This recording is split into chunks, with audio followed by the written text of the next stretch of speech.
Right. Okay, well that might help. Oh my god.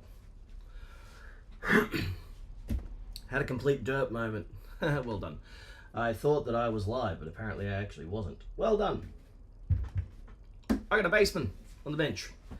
59 reissue, so this is one of the modern ones. Oop, thought there was someone at the door, but there is not, thank God. Custom said it is hissy, noisy, and hummy. So let's get some power and see what's going on. Power on. Now chances are with these ones, because it is a Fender reissue, so you know it's come around from post the 80s, which means we're going to be talking leaky caps, most likely, potentially some other stuff. But let's find out. Powered up. Let's get some power. Okay, so I got both master volumes down, both the volumes I should say, and I got no hum. That's a good sign. There's a little bit, but I mean no more than what you kind of expect usually. Right, let's get some volume happening. No signal in. Ooh, okay. Yep. So we got some crackling on that pot there. A little bit there too, so that might indicate that we've got us some DC on the pots, maybe even some dirt. Okay, actually rotating that pot a couple of times around kind of clears a lot of that out. Okay, maybe not.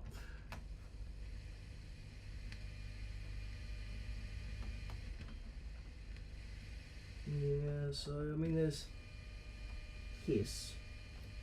And then of course, noise coming in from all around the shop in here.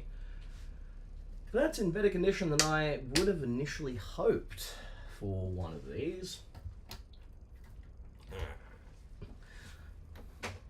That's a good thing. That means we can get in touch with the owner and have a bit of a chat with him about it. I've already had a bit of a chat to him and said, look, the reality is it's probably going to need this, this, and this. It looks like it's not going to need a huge amount, but I mean, it's an old Fender. Is this made? This is one of the US made ones. Can't tell because half the thing's missing. But it's going to have leaky caps regardless. If not now, then very, very soon. So for posterity's sake, I'm going to recommend replacement on them, and I already told him that. So. Alright, so let's get this back off.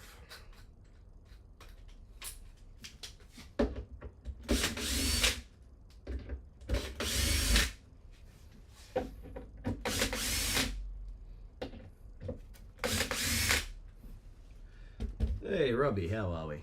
Yeah, I'm alright. Kicking along, same old, same old. New day, same stresses. Alright. So this has a ground connection to the back of that, which is there. So let me just unscrew that. But actually first I'm just gonna make sure the caps are discharged. Because I don't want to get my butt zapped. Where's my discharging stick? There we go. No, that's not it. Wait, where's my stick? No, that's not it. Why am I missing a charging stick?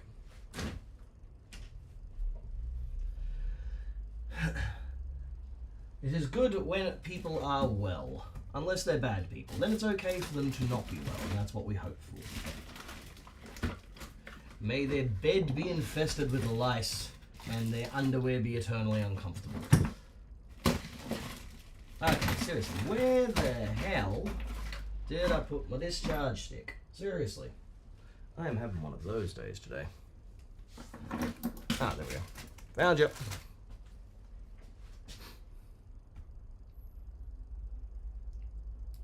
Pete, morning. Working as well, half attention. That's alright. I don't demand people's full undivided attention. I'm just here in the background. I'm just doing this just to have a chat and all that kind of jazz because, It gets a bit lonely being here in the shop by my lonesome only self these days. Oh, and I'm gonna sneeze. That was awful.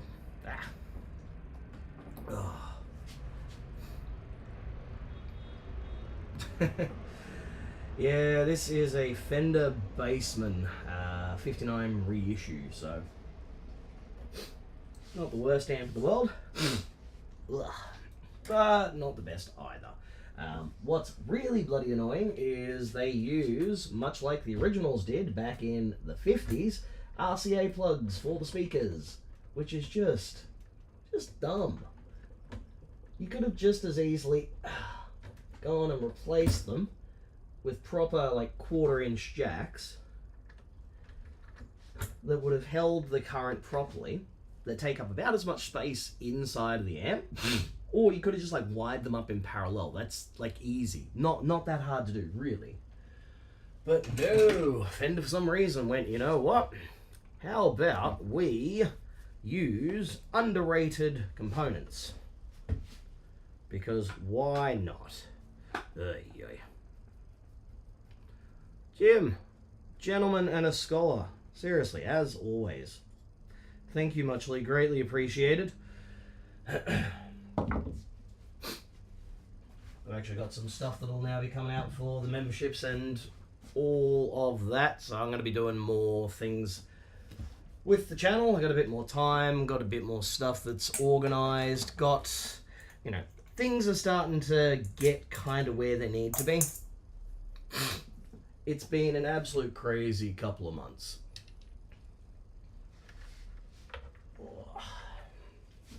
Alrighty, let's get this bad mama jamma out of the way. Squeak. Of course, caps nuts, that's right, forgot about those.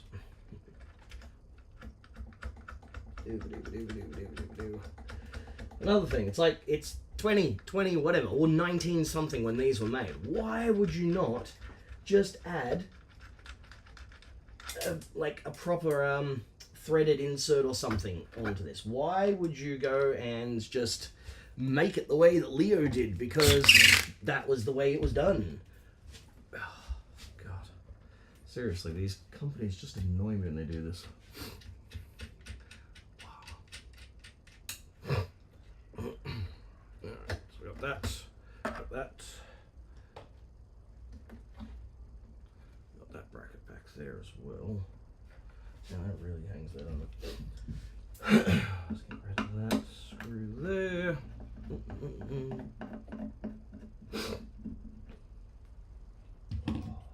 So, caps nut into the magnetic tray. Greatest investment I ever made in this shop, and one of the smallest ones, was just getting some magnetic trays for my parts.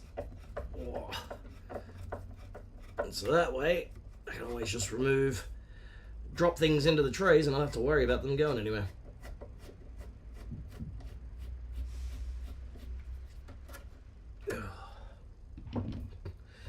Yes, the Epiphone video has been shot and I've started editing it. So that should hopefully be out in the next week or two. Hello. I'd like for you to come out now. But to cut a very, long, dull story short, it was not a $2,500 instrument. Not even close. And the fact that they charge that is insulting. Oh, I see, there's a bracket. Oh my God. Seriously. Okay, so what the fuck is that bracket there? Okay, so that's the transformer. Okay, no, so I don't need that there. So it should just come off. You're not attached, are you? Are you stuck there? Oh, yes. The Epiphone in question was a shiny brand new ES355, like the custom shop collab thing that they did. So on the surface it looked cool. The fit and finish on a bunch of it was okay. But then you get to the frets and you get to the nut and the stuff that actually makes it playable wasn't letting it be playable. It was absolute crap. No, not the Dave Grohl one. Just like a 355, because Dave Grohl's one is the based on the Trini Lopez model, which is a 335, but fully hollow with the diamond inlays and the diamond F holes and the Firebird headstock. So that was based on the Trini Lopez standard from the 60s that he had. Now this is just a standard 355, so 335, but with fancier appointments and that. Yeah, in like a matte cherry finish, but it was not very good. You know, to give you the Cliff's Notes version, it had frets that were worse than what you'd find on a $400 guitar. It was absolutely awful.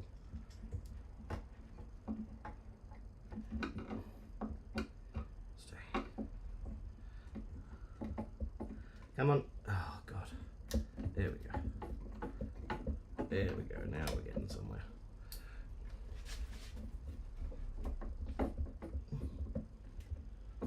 That's stupid bloody design.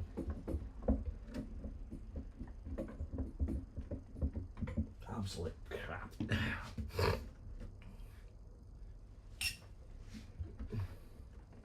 Alright, there we go. Oh, let's get that there. So now, should... Wait, yeah. Racket. Hefty boy. There we go. Ah, so it's a big bit of rubber. That's what it was. Neat. Oh yeah, there we go. Yes. There we go. Stay. Alright. So that way. There we go. More over that way. There we have the guts of it. When I purchased my Epi Standard 50s, had it set up by Sweetwater, nut and frets were perfect as planned, upgraded pickup, blah, blah, blah. Yeah. Well, this is the thing, right? If you're buying a guitar that is at that price point, so the 355 is a $2,500 instrument in Australia, which is insane money. That's like on par with a Japanese-made instrument. And yet the frets on this thing were basically sanded to a 600 grit. That's it. So you try and bend on it or do anything, and you could feel it. You could hear it. It was just... It was awful. Absolutely terrible. But also the nut was way too high from factory. Not even just like the slots themselves, but actually the height of the nut was too tall. So it was so tall that what the end result was that, like, it was tall, it had sharp corners, so digged right into the side of your finger, but the slots were so high as well that you try and play an F chord and it sounds like 15 cents out. It's that bad. So end result on that one was I removed the factory nut, which Epiphone for some reason use on those ones. They use a 6X nylon, but it's glass impregnated as well, so it's really, really hard, and it just wears away at your tools. It sucks. They could just use like a decent quality without it having so many issues. But no, they use that stuff. So yeah, ripped it out, replaced with a hand cut slab of bone, made sure the slots were just deep enough as they were, and that way nothing was going to jump out or cause any issues or headaches and that. So alrighty, what I got here? Well done, Fender. Seriously, you couldn't actually seriously, they can make doghouse covers using a press method, but they fold these ones and then they fill the corners with silicone. It sucks. It sucks so much. Alright. So the caps aren't immediately leaking, which is nice, so that's a good thing. The tubes look okay.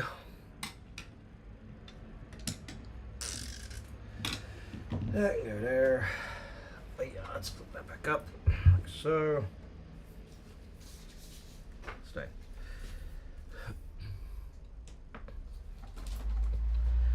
Okie dokie. So we have on this one a bunch of RCA connectors there, which I was raging on about before. PCB layout, everything looks kind of okay. I'm not noticing anything burning or anything else like that, but I want to take a look at these pots and give them a bit of a clean anyway, because they were a little on the scratchy and the crunchy side.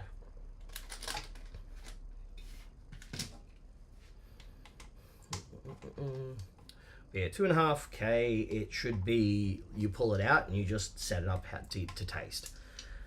When a guitar comes out of the box and it is just absolute garbage, like, that's not good. And then people are still gonna, like, have a go. When this video comes out, there's gonna be people getting pissed. There always is. But you know what? I don't care. Let the rage flow, because when rage flows, the end result is more clicks. It's a good thing. Great. Nope, that is well and truly on there. Time for tools. Do. Where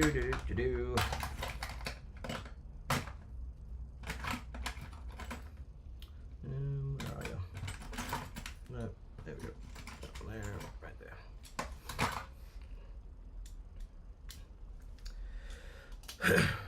I was floating around briefly on Facebook earlier today. No, sorry, it was Instagram actually. I was on Instagram because I was getting ready to like do some posts for the business.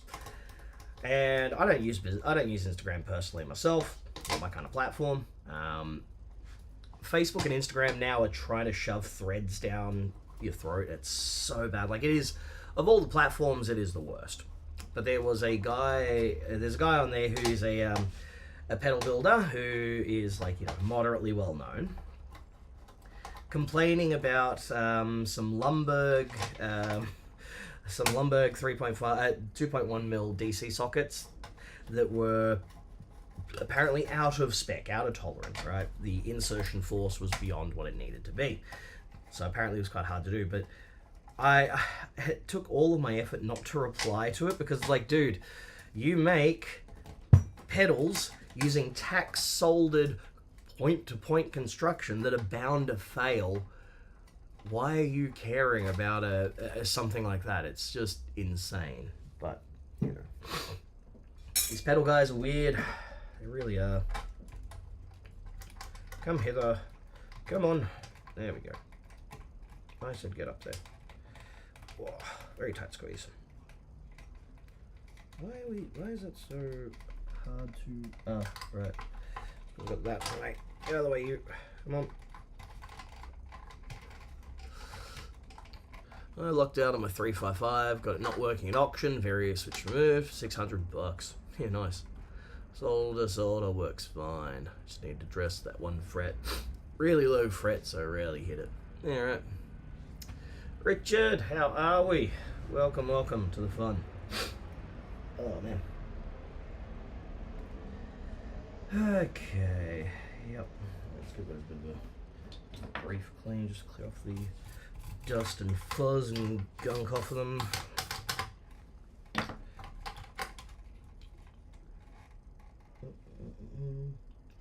Such a weird one. These are like custom ordered pots that Fender got from CTS that have like brackets on the back attached to add stability, like a third leg, which is, I mean, not the worst thing in the world because you've got the PCB hanging off it, but you've got the PCB hanging off it with minimal stuff. It's not like a big chunky like main PCB. It's just something light on there.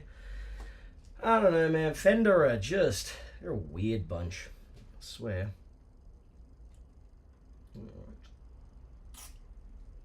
Just a wee bit in there. There we go. Don't want to go too crazy with it. Everyone good? About as good as can be expected, you know. Shane, what's going on? There we go. Cool. That feels a bit nicer. just a wee bit in that one too.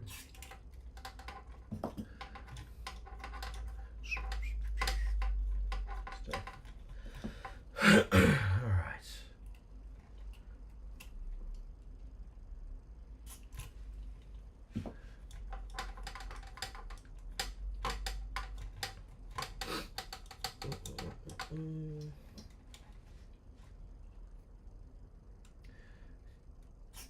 Here we go. Time for a bit of a story time and a bit of a rant. Let's rant about customers, because you all annoy me. Actually, you don't. Some customers are really quite good, and then there are others which are absolutely insane. So I had a guy who brought in a Korg Minilog, right? Korg Minilog. Some of the keys weren't working. It happens, you know. Usually it's a case of disassemble the keyboard, clean the contacts, see if that restores it. If it doesn't, then take a look at what the other issues might be. So he brought it in, and I told him, look, you know, chances are probably about, you know, standard bench fee, maybe a little bit more on there, plus parts. Told him what the bench fee was. Bench fee is $150. So $150 covers an hour of my labor. And I told him that. I do that with every customer. Why? Because I don't want people turning up to the shop and having issues with, you know, oh, you didn't tell me what it was, or oh, it's so expensive. Not worth my time. Here is my, you know, charge. This is what's going to be going on, and this is how much it is. Non-negotiable. So I told him that. He took it away. Found the problem, and basically the key contact PCB, 4 of the keys weren't working. Restored functionality to all 4 of them. 3 of them were just dirty. 1 of them had corrosion. Jumped some traces, fixed those up, because the PCBs are out of stock. They're on back order for like 8 weeks. And when they do arrive, they're about $80-$90. Sweet. Got it fixed, got it sorted. Called him up, and he starts having a go, and he's annoyed at me, and, you know, oh, you know, why didn't you tell me what the price was? It's like, I did. It's there. Why didn't you call me? It's like, well, your repair was done in 3 days, which I told you would be a couple of weeks. You just happened to luck out that it got in on a batch of stuff that went really quickly. Cool. So, told him that, and then he continued arguing, and then wanted me to send him a breakdown of all the costs and that, and I was like, okay, cool. So I did. I emailed it to him. Sent him an email from my system, and my system records receipts. So when it goes to the other end, awesome. So I could see that he's received the email. He finally turns up, says that he didn't receive it, and I didn't tell him. I'm like, yeah, I did. Here's the proof. Here's the system recording all of that information. And it escalated from there. Now, as with everything, I like to test stuff before it goes back out the door. So I test it. One of the keys doesn't work. Okay, sorry about that. Look, we'll have to get it sorted. You know, something's gone wrong or whatever else like that. And things happen like that. So I've got to soak a bit more time into it. As with, say, for example, you go to a mechanic or something like that, and you've got something, you pick it up or whatever else, and maybe all the issues aren't dealt with or something else goes wrong, they're going to have to put more time into it. Yes, it's going to mean a bit more to the bill. Unfortunately, I'm not going to absorb those costs when the deal is I get stuff fixed. I told him, look, it's probably not much. Probably going to take me a little bit longer just to sort that out. But I've got to disassemble the whole thing. It comes all apart. And then it escalated from there. And he couldn't seem to understand that occasionally things will go wrong between when I test it and when it doesn't. Accused me of not repairing the product. And then started getting quite aggressive with me, all that. Tried to actually pick the item up and leave the store without paying, so that was fun. So yeah, kind of escalated from that point, and I'm like, look, dude, like I said, I can get it sorted, all the rest of that, or you can pay for my time now and leave and go find someone else. I don't really care. And yeah, it just kind of went from there, and saying he's going to go to fair trading. It's like, I know fair trading. I've dealt with him enough. And what are fair trading going to say? Did he offer to rectify the situation? Yes? Okay. Cool. So I had bad vibes when he came in the initial part. He was quite annoying because some people just don't understand what happens and what we do. And I asked him too. I said, look, how much did you think the repair was going to cost? And he wouldn't answer me. So to me, that means he thought that it should have been much, much, much less, or something like that, or he didn't listen to what I was saying. And the fact that every time that I was able to show information to him, and I said to him, look, I called you up at this time and this day, and I showed him my records, because I keep records of all the phone calls I make.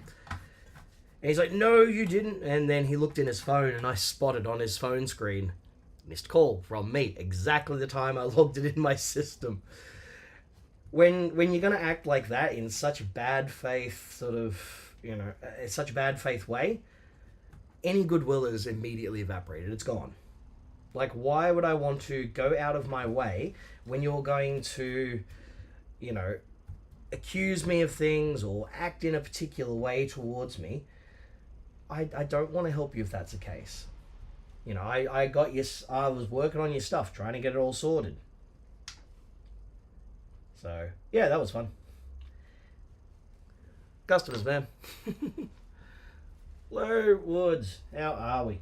And yes, food would be a good idea. I haven't had breakfast yet. I need to have breakfast. Oh. Yeah, ugly. Alright. Right on. So, there is a hell of a lot of caps in this thing. 1, 2, 3. There. And then we've also got a chunk there. 350, 47. 2 of those. And 2 at 100. Alrighty. Hey, finally caught a live one. Yes, you did. Welcome to the fun half of the show, as it were. Currently working on a Fender 59 Bassman reissue, so the 5F6A clone, that they changed a bunch of the good stuff out for bad stuff and kept the bad stuff from back in the day to keep going on the new one, which is just absolutely infuriating. Oh. And my nose is very itchy, apparently. Dust, seriously, it's annoying as hell. Ugh. Alright, now, what the hell? Seriously? Like, that's just, that's garbage. Like, seriously, why would you do that? Let's zoom in and take a look at what I mean. And we go. Nice. So those are quick connects on a switch, right? That's the standby switch. And they're just like hard bent over to try and fit them in the in the format. Rather than getting a switch that'll actually kind of fit, or like getting one that's soldered and soldering them on so they don't have to do it. No, they're just going to bend them over and put fatigue on those contacts. Like, that's not good. Look at that. God only knows how that's affected the longevity of the switch or anything else like that. They literally could have just gotten a second one of these switches and put it there to have the cables going that way. But no, they're not going to do that.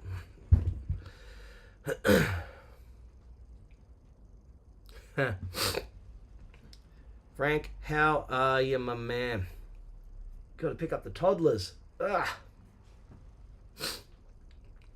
I don't have toddlers. I have pets. One day I'll have kids, but I've got too many other things to deal with.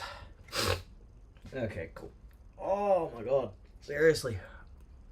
Oh, that's why I hate working on these kind of dusty amps. They're just absolutely awful. Ugh. Right. So they've made the amp, they put the PCB in and all the rest of that, and in order to actually recap it, I have to pull the whole thing out. Oh god, that's awful. Oh, I feel terrible. God, I don't want to have to remove the whole bloody thing, but I have to. That sucks. Seriously, it sucks so goddamn much. Alright, let's get it out. I'm going to get these tubes out of the way, though, just to make sure that nothing goes wrong.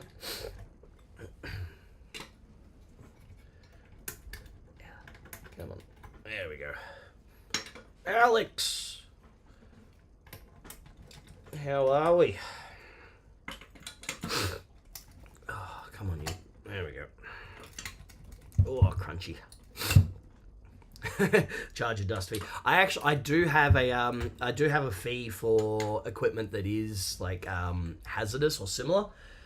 I spend enough time working with hazardous materials and various other things to know that if I have to spend extra time cleaning and decontaminating stuff, you're damn right I'm going to be charging a hell of a lot. Okay. Okay, PCB there. Let's get some power to the old Echo. This thing is as old as Methuselah. It's from the early 90s, late 80s, that kind of ballpark. I picked it up in a hock shop or a pawn store for the Americans for $120. And because I tested it and the tip of the soldering iron wasn't heating up, I was like, oh, it'll be easy enough to fix up. And I'm like, oh, it doesn't work. You can give me a discount. So $120 went away. Sure enough, the soldering tip had delaminated, so the internal core had separated from the actual shield, so there was no thermal transfer. Replaced the tip. It was all good. And this thing has been with me since before I opened the shop. And I can't afford to replace it, so I'll keep going on. Pets are less messy. I don't know about that. I got a dog who is now 14 going on 15, and she's kind of starting to lose her faculties, which is unfortunate. But then again, I don't have to worry about her doing her finest Picasso with her own feces. So I swear, every parent I know has at least one story about walking into the bedroom and just going, oh great, my kid has poo painted all over the walls. Lovely. I suppose it's something I get to look forward to one day, maybe. Oh my dear Lord. Okay. Quality Fender single-sided PCBs as always. Was in a Facebook group yesterday, and there was someone there who's made a replacement PCB for the Hot Rod series amps, like Hot Rod Deluxe, Hot Rod DeVille, and he's literally just done a one-to-one clone of the original board on there. The original board had some issues with grounding. It ran signals where it shouldn't have been. It was done to a price point and to ensure that it could operate on a single-sided PCB. And I just said, look, the boards weren't great. There's room for improvement there. You could have improved it. 1 ohm, proper 1 ohm resistors on each of the cathodes, changing the layout a little bit. For example, the 2 balance resistors for the heater are actually sitting directly on top of the cathode line for V2B. Why would you do that? If you've got a double-sided board, there you go, have your power and your heaters over this side and your signals over this side. Keep them as far away as you can. Same with the PCB sockets for the 6L6s. Put some isolation tray cutouts there. All this stuff, if you're going to measure up and copy someone else's design, it will take longer to do that than it would on a simple PCB like that with 25 components to just route it properly. And he took such absolute offense at this. It was kind of funny. So he took offense, and it wasn't just me who said it, some others as well. And then he's going on about how, I do things for radio and this, that, and the other. It's like, okay, great, but these are the realities of these kinds of boards. Why are you adamant on just copying? It's like, but then you just redesign it. It's like if someone has a car accident and you have to go buy a new car. It's like, what are you on about?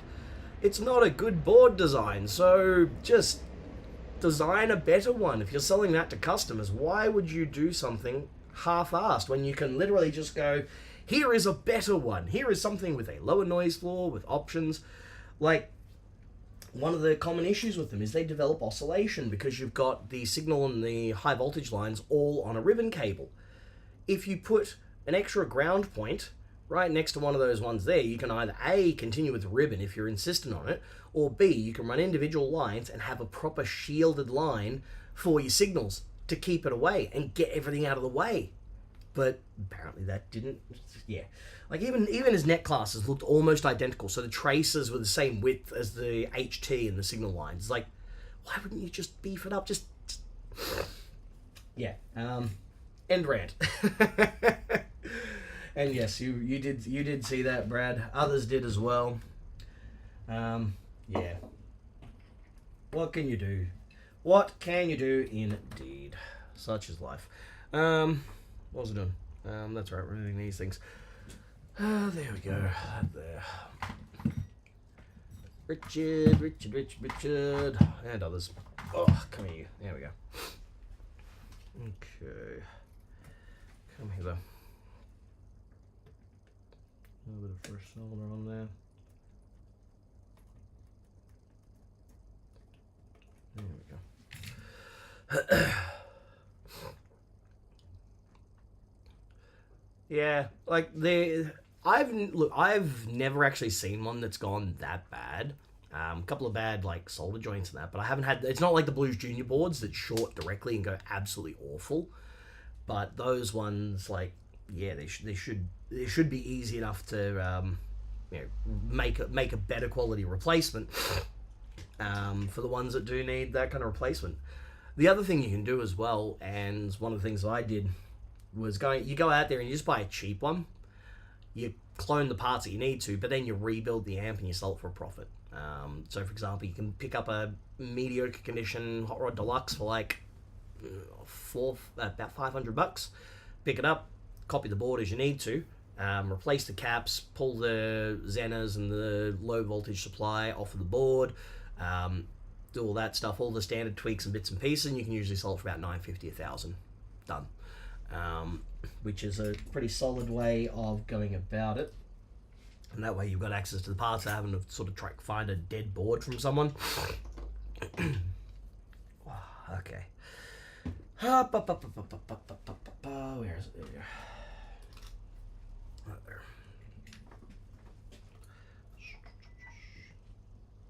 Why burn my fingers when I can use a bit of plastic? There we go.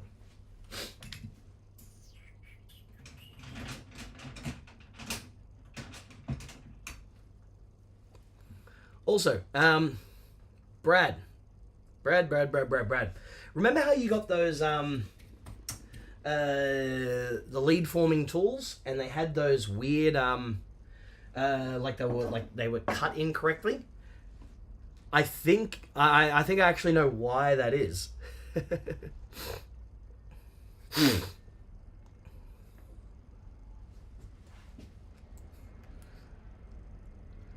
YouTube needs to give us some added functionality in the chat, such as liking comments. Well, you can actually do that. If you go into the actual, video, you can't do it immediately during the chat. But if you go into the actual video itself, where is it? Show me the actual video. There we go. Copy that. Control T, Control V. I don't need to hear myself go away. Yeah, if you close the chat on the side, oh no, it's still on live chat, yeah. After the fact, after the video, you can actually go back into the chat and like it. It's kind of dumb. Posting images, etc.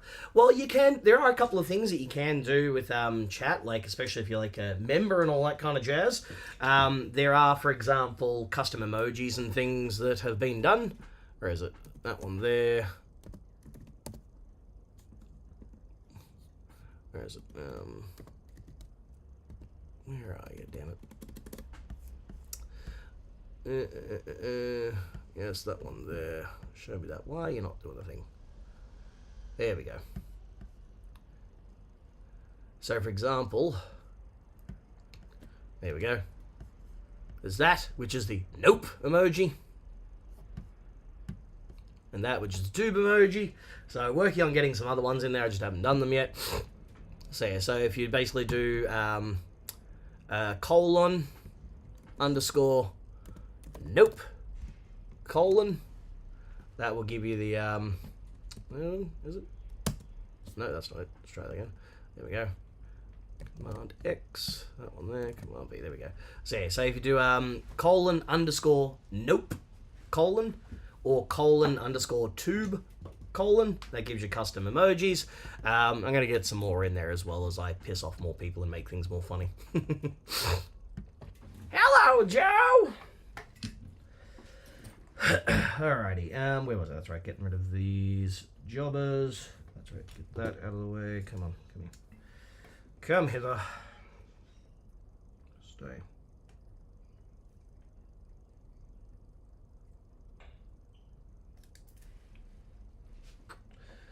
What was that? Pierre Giacomi, PNG 5000D, yeah. Oh wow, ground loops in a local amp builder's amp. Wow, never heard of such things.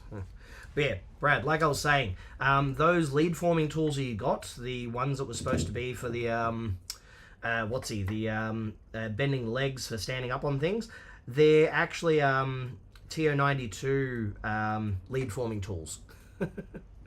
So you actually like squeeze them and it spreads the legs out into the triangle pattern, that thing.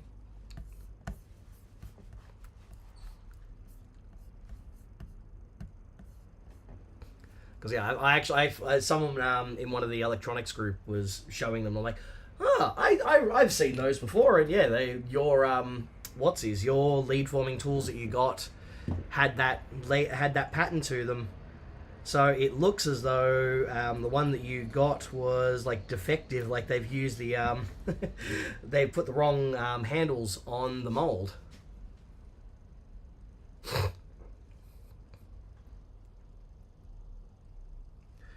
Really, I could have sworn that the ones that you showed me all had on the part.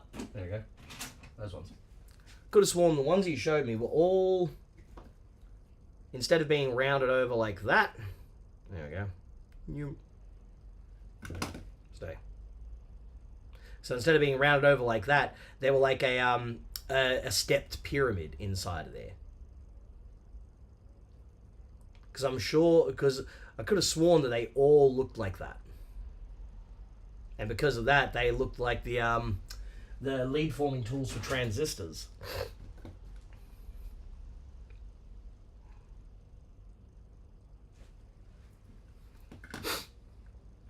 But hey, I could be wrong. I could be remembering things incorrectly.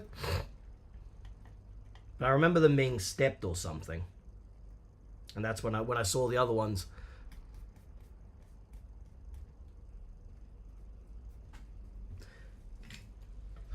Yeah, but that's what I mean. Like, as in, there was if they put like the wrong code on this side for the wrong device. So like instead, like these are PNG 5000s. I think the other one's like PNG 51 something or other. So if they put the wrong handles on there, yeah. Oh no, whatever. Ugh.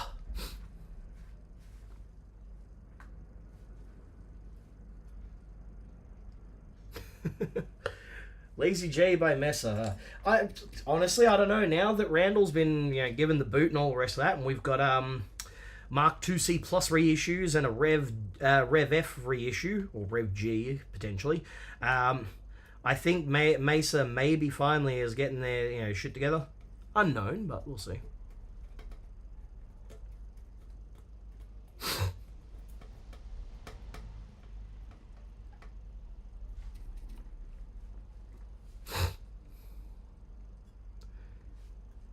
Take it easy, Frank. Have fun. Come on, there we go. Off into the bin you go. Doop. I make new production, a new revision PCB if I have designators upside down. Ground loops have 0 chance in production. Bloody ground loops.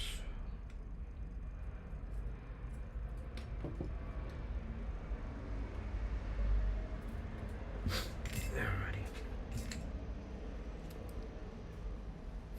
See, whenever I think of Hey Joe, I immediately think of Hey Pete from Typo Negative, because I'm a Typo Negative tragic.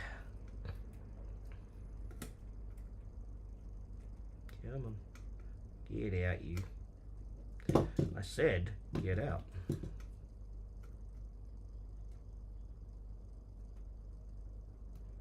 There we go.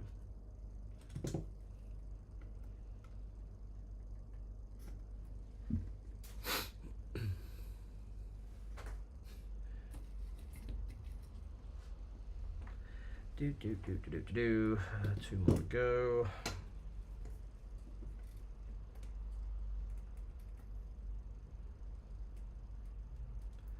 Alrighty, come on, out you go.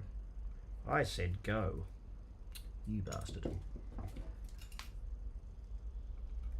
It's not the way I wanted you to go, but okay, if you're not going to damage anything, sure.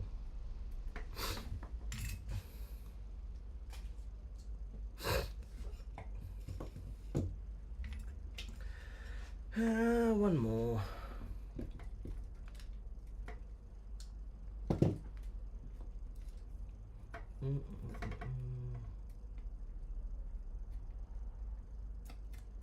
we go.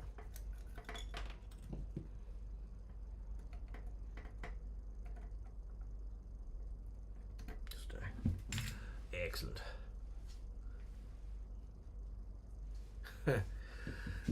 Work VPNs. I don't have work VPN because all of my stuff is on business networks and I own the network anyway, so what's the worst that's going to happen? I'm going to like look up something salacious online and go, oops, I have to report myself to HR. There you go. Okay. Oh, itchy. Stay. Do.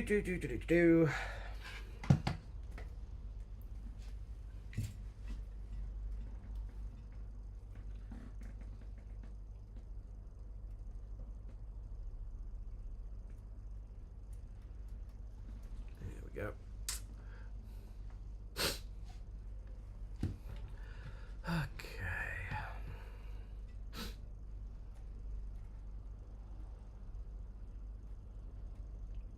Excellent. You bastard, come on. Damn you, lead-free solder. Solder. There's an S in solder. Cool.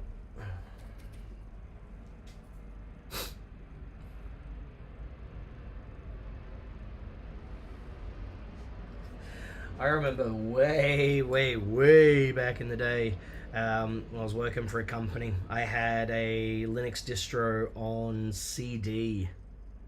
Burnt it to CD, so I could just boot it off of that, so while I was bored at work, I could just, yep, there we go. Run it that way I could do stuff and not have to worry about whether they were watching me and that. Because damn, it was boring. Weekdays, like in the shop, we'd only see customers like once every 2 or 3 hours, if that. So the rest of the time I'm sitting around like bored out of my brains. And this was of course before the days of knowing that I was, ADHD and all that kind of jazz. Here I was thinking I was just, like everyone else being stuck at work bored. But no, I was stuck at work bored to a whole other level.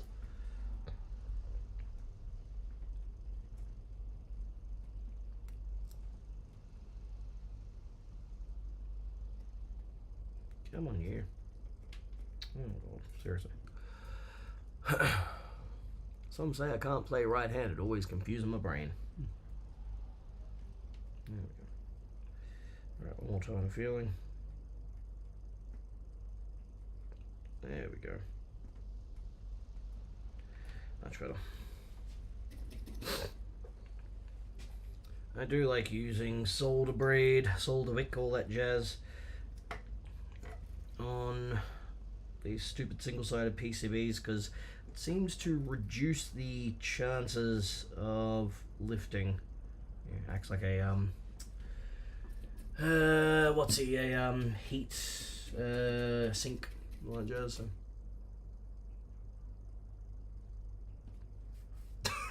Friend of mine was fired after 3 weeks for using MSN Messenger. What? How? Oh, it's hilarious.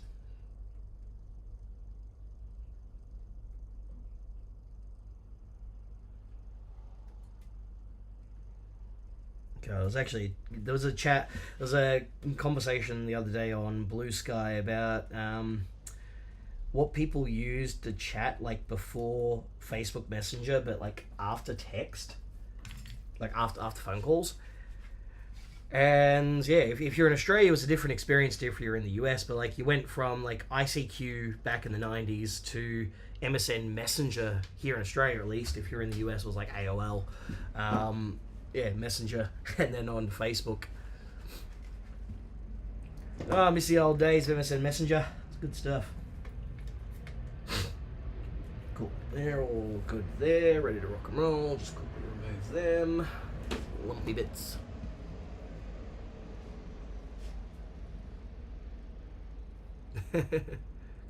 Last time I tested my IQ was 139. I mean, IQs are good for checking whether you have cognitive difficulties or anything like that, but they don't really test like latent intelligence and that. I used to have to go through them when I was in high school because I was one of those advanced students. I got put up a year at school and all that kind of jazz, and despite all of the stuff that I went through with my childhood and my particular place in the grand socioeconomic hierarchy, I had to go through and have do those sorts of tests and whatnot to make sure everything was there. But yeah, we were talking about ICQ, the messenger. I remember using Mirabilis ICQ. I also remember going on chat rooms when I was way too young to be doing so. Specifically Excite V places. Old school. Yes, 59 basement reissue. Advanced diploma in 7 weeks. Man, I have a half finished advanced diploma that I never got to finish because I started doing the electronic engineering degree, and at the same time I was on the NICE scheme and I was starting this business, and then business kind of like took off like a bloody bat out of hell. It was crazy. So I dropped out of the course. I got through basically like 14 months worth of it. Yeah. And the next thing you know, I ended up here, and now I can't remember a lot of the basics, and I'm like, man. Ask me to bias a transistor, and I'm gonna be like, shit.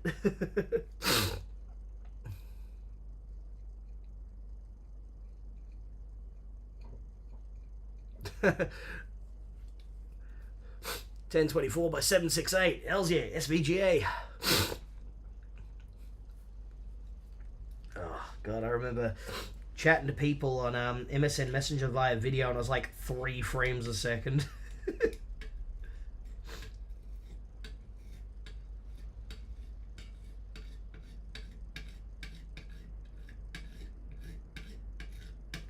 we go. Okay, almost done.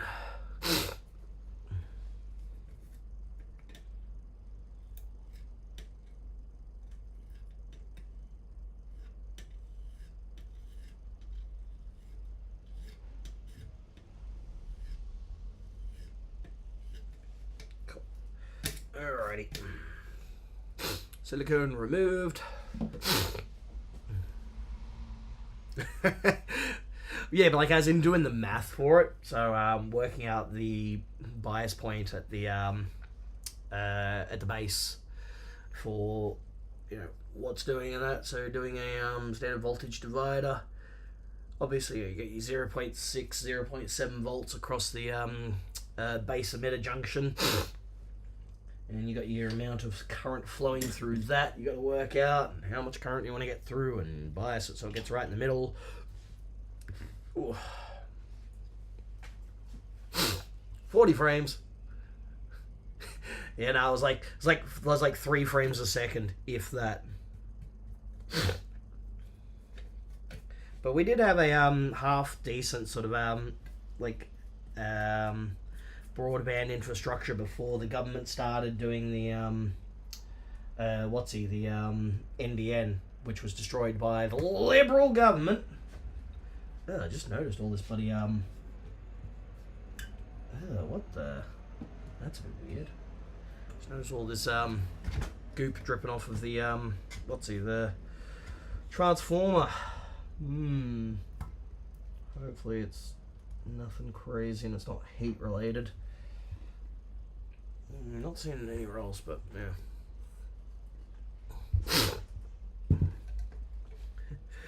Man, I'm the kind of person that went out there and I took an IQ test and managed to fail. There we go. Alright. What are the caps on anything again? That's right. 100 at 350 and 47 at 350, but I ain't got no 47s at 350. As long as it's in millimeters. Ugh. Okay. Caps. How do I get? Pot straws galore. No garbage man's out there. The garbage man can. Yeah. Put some nice MODs in there. Ugh.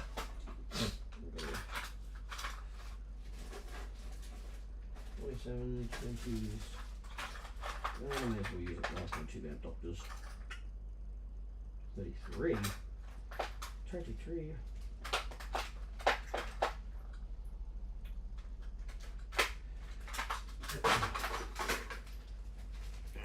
That one.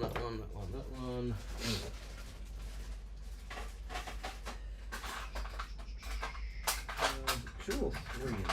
Can't remember.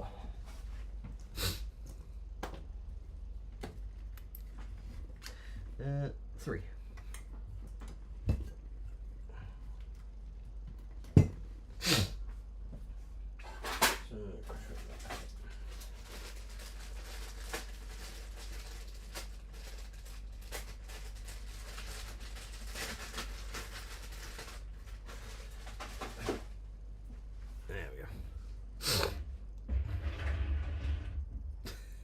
Oh no, we've hit the wall. Oh god, no. Don't say that. You're gonna get a bunch of angry Americans coming into chat going on about how 110 volt is actually safer. Oh my god. Stay. There we go. It's alright, we all know that the superior system is actually the Japanese standard, which is 100 volts, well below everything else, and it runs at either 50 or 60 hertz, depending on which side of an imaginary line you're on. That's what happens when half the country is dealing with the US and the other half's dealing with the UK. Oh yeah, and there's also no mandated Earth connection. So everything is floating. There is no ground connection, it's just active and neutral, that's it. Okay. Now, this is probably going to hurt a bunch of people's heads, but I don't care. I have some nice F&T 47 microfarad caps remaining, so I'm going to use those up, and a stack of MODs at the same time, because the MOD stuff is actually pretty damn solid, especially for its price point. Oh. Now I need a wee bit of elastic, silicone, that stuff. Where's my stick? Stick, where are you? Stick, there we go. Hey, you bastard.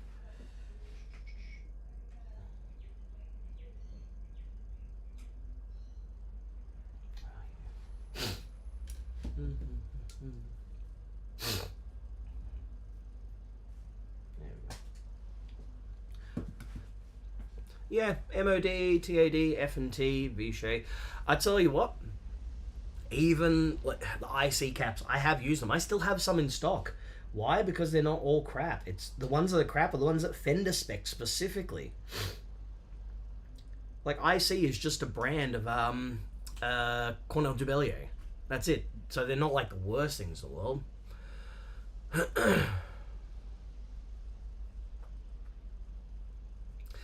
Blue Sky. Seriously? If you, much like me, hate social media and find that the algorithm feeds you all up nothing more than 90% bloody random crap from groups you don't care about, or a bunch of AI crap, or a bunch of Nazi shit, then Blue Sky is where it's at. It's like being on social media 15 years ago. Holy crap, it's amazing. Like, you jump on there and like, people interact and they have conversations, and it's like good stuff. Honestly, well worth it. I am over there.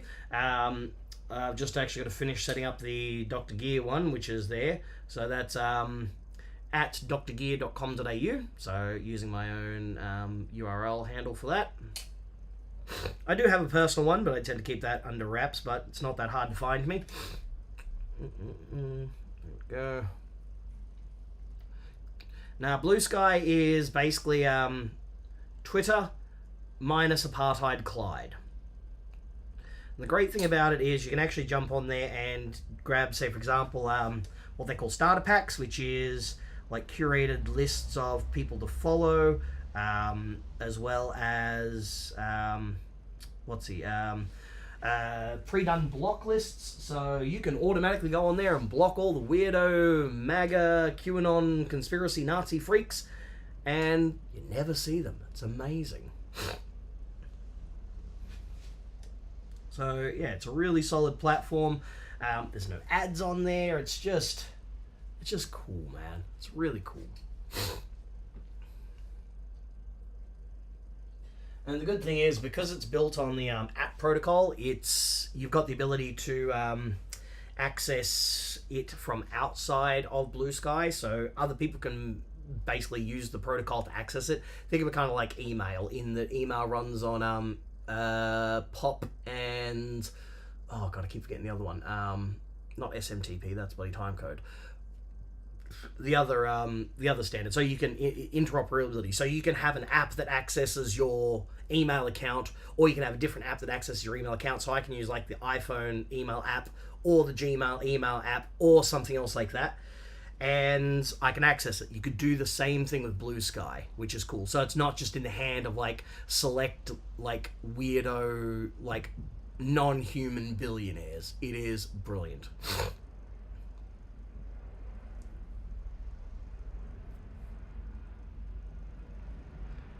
Another Rumble? Nah. Rumble is a thing.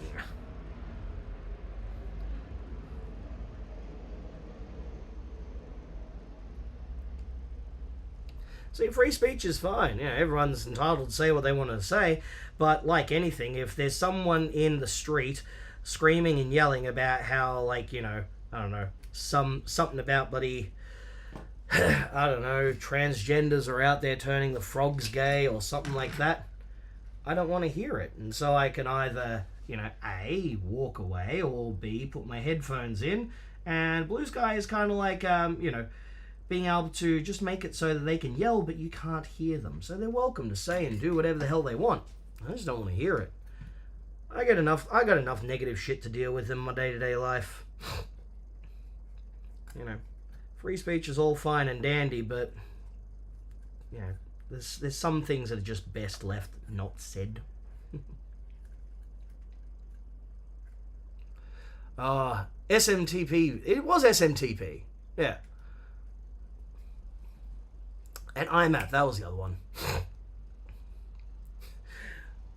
Yeah, we actually don't have free speech in Australia. It's not enshrined in the in our constitution, that, which is it's good in one respect, it's bad in the other. Like, I like the fact that we can ban Nazis and they can't just go out there and show like bloody swastikas and act like a bunch of shitheads out there. But I also don't like that, like, someone can go out there and say free Palestine and be like done for hate speech. That's not good.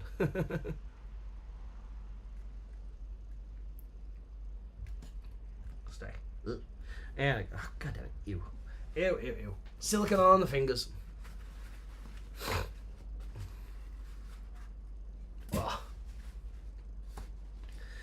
Surprisingly, YouTube is one of those platforms where, like, it could be the greatest social media platform if they actually did the social media part of it, because they're really really kind of dumb in that they don't actually have they don't have like, for example, when you reply to a comment, you can't like have sub-nested replies. It all just replies to the top comment, which is insane. It's dumb as hell. The home panty boy arrived yesterday. How long until you get frustrated with it not focusing and all the rest of that? Should have just bought a home Sony boy.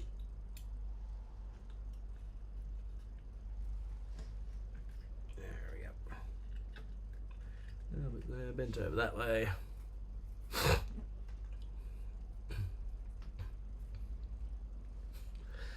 Yeah, look, the sooner New South Wales gets on board with that as well, the better.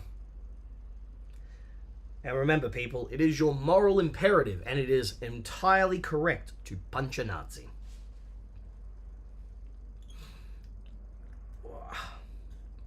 Stay. There we go. Yeah, but you could have had a work Sony and a home Sony. Have both. I've only got one camera. I can't afford a second one. Actually, I lie. I have two. I have the Sony, and then I've got the Canon, which is above the bench. I have a $3,500 camcorder, which is relegated to bench recording duties. I'm funny like that. Okay, because originally the Canon was supposed to basically be my only video camera, but then I had stuff that I needed a camera for photography and that for, and the Sony came out, and I was like, wow, that looks so cool. And I had money at the time, so I went and bought it. And now I want to go and get a bunch of Sigma lenses and all the rest of that, because damn, they're good. And thank God Sony went, hey, let's just make our like autofocus and control protocols accessible by other companies. And yeah, that's why you got so many awesome autofocus lenses available for the Sony. That's not just their own. Meanwhile, Canon's still running it like it's 1988.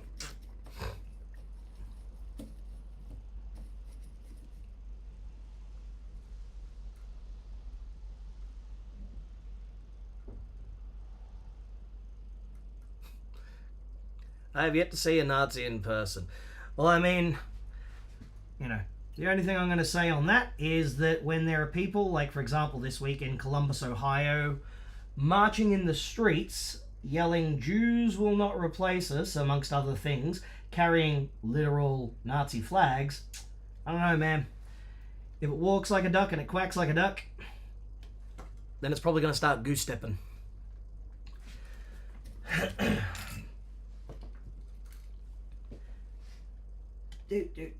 Do. That one there, that one there, that one there. That one there, that one there.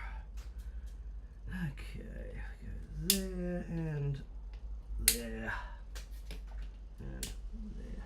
Sweet. Oh man.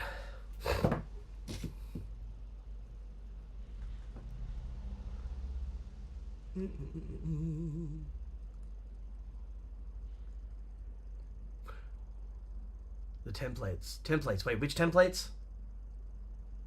I don't remember what templates. Fuck. Remind me again. My brain is not working.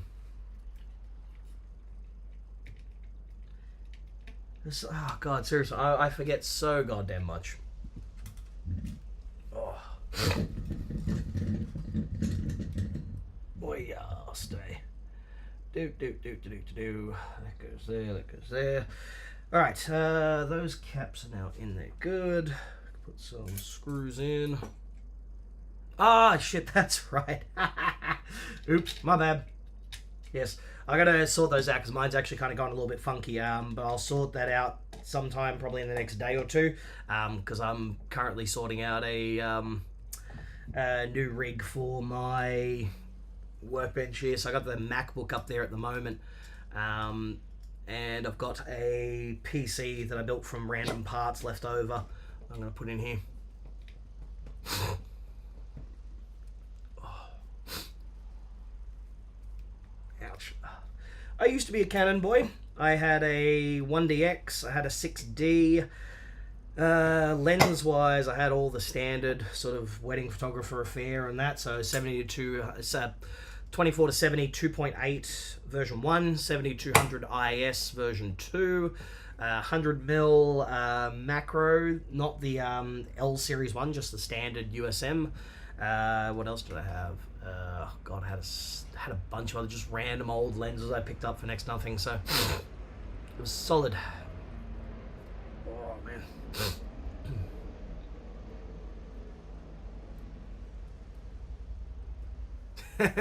I forget everything. I mean, with Canon, they can be okay under low light. It depends, but like the king of low light is Sony. Sony are awesome, which is good at that.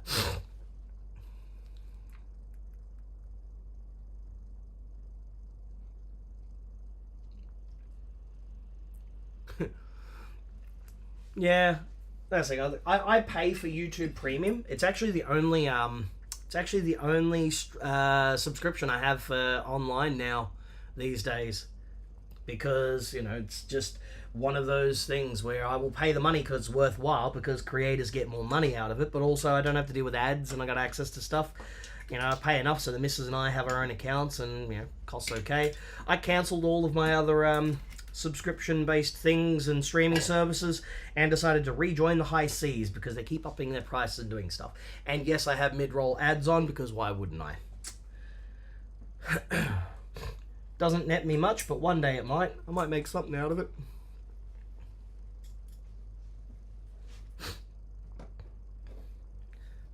Yeah, it's one of those things where, for me, this is about business and whatnot. I need to take it a bit more serious, as with everything, which now that I've got a few things sorted out over the last couple of weeks, I can actually do it. But, for me, it's, I do this to chat and hang out with people. I don't have as many friends as Brad does, but I get people who come by and see my random videos on, like, certain hacks or whatever else like that, and it goes up. So while I'm here, if people are watching and they get a bit of a mid-roll ad, it's not like they're gonna miss a huge amount, but they add up. And they also, when you've got our monetization actually turned on, you get recommended more often, and you're more likely to actually get a notification when someone goes live. If you have it turned off, YouTube goes, oh, what's the point?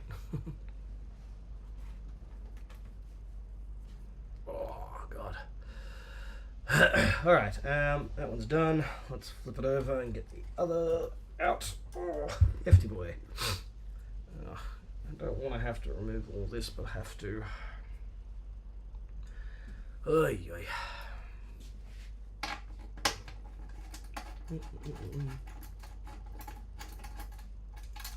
Doop, doop, doop.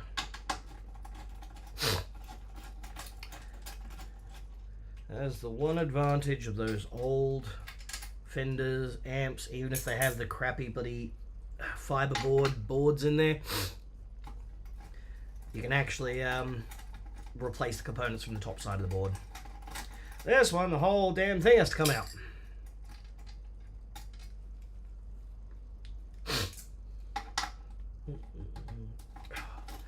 I actually need to set up Restream as well, because I'm going to start streaming over on Twitch as well for the hell of it. Because why not? Why bloody not? Take every avenue that's possible. Okay. Out of the way, out of the way. That one's good. That one was good. There. Let's get those out so they don't get in the way.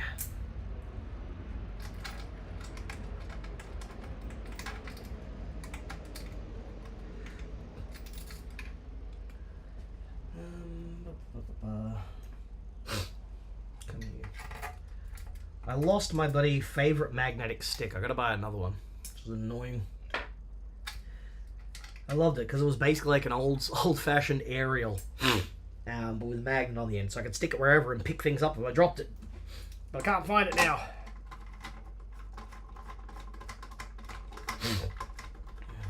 Okay.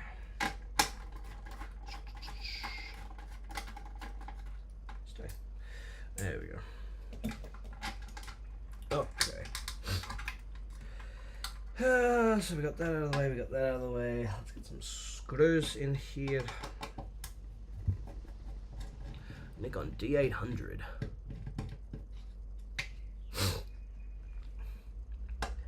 Well, that's the thing. I mean, modern cameras give you like some more modern features and some other bits and pieces, and like some of the images can be like better quality, but say, for example, if you gave someone who knows what they're doing a 5D3 and a like a Sony A7R5, by the time it's all done and dusted, I mean, you're both going to get pretty darn similar results on the image side of things. It's going to be like that like little tiny, itty-bitty tiny bit difference that's barely going to be noticeable in the end.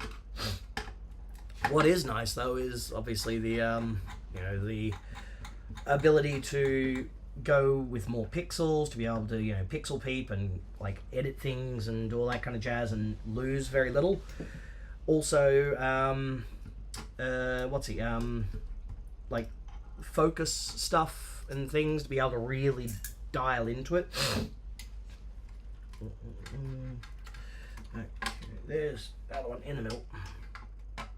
There's always one more.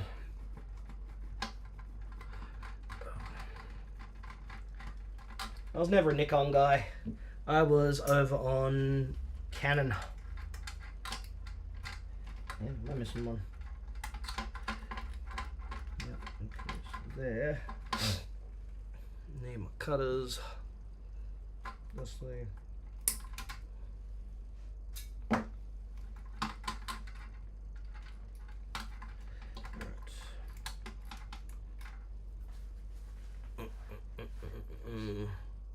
Go away. Yes, I don't care. Okay. Wait.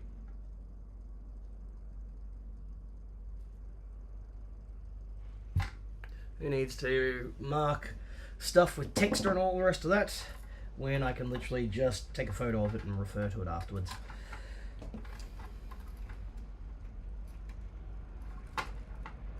Come on. Oh, man. Yeah, RAW's always good. Like, there's no point in having a camera like that if you're shooting JPEG. I don't even have JPEG backup turned on my camera. It just shoots RAW. That's it. God, I hate removing these connectors. Every time I do, I'm like, oh, is it going to tear off of the cable, and then I have to re-terminate it. Oh, then, thank God.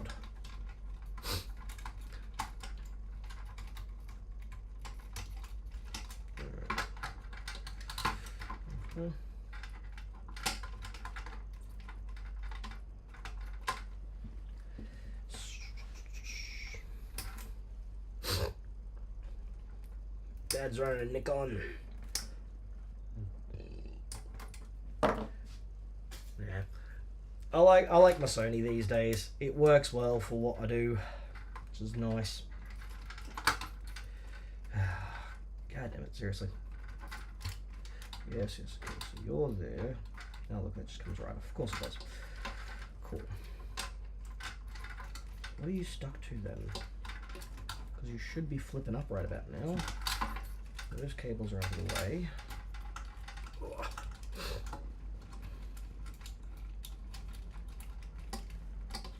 Come on. Come on, you moto. Okay, one there can come too. That's terrifying.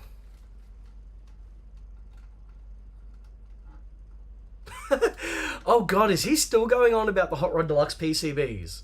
Seriously. Oh my God. Some people, man, like they take everything so to heart. Like, dude, it's like, yeah. Not exactly a major problem. Oh, we're gonna do this, are we? Oh, you...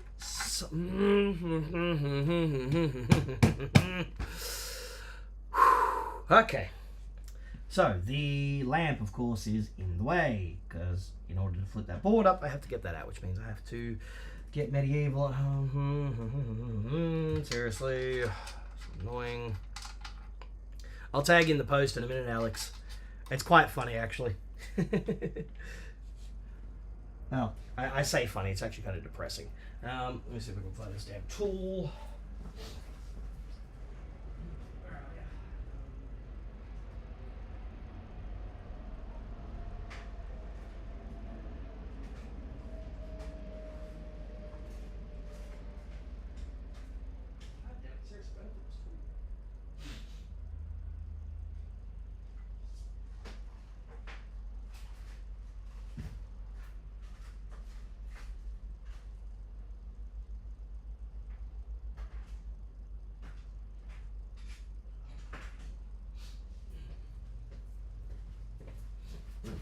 Wasn't it?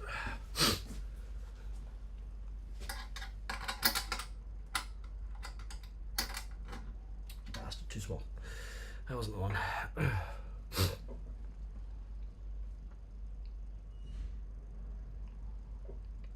Yeah, dude, like seriously, if someone turns around and goes, oh, yeah, this, that, and the other, or whatever, and gives me info, I'm gonna be like, huh, okay, cool, yeah, you know what?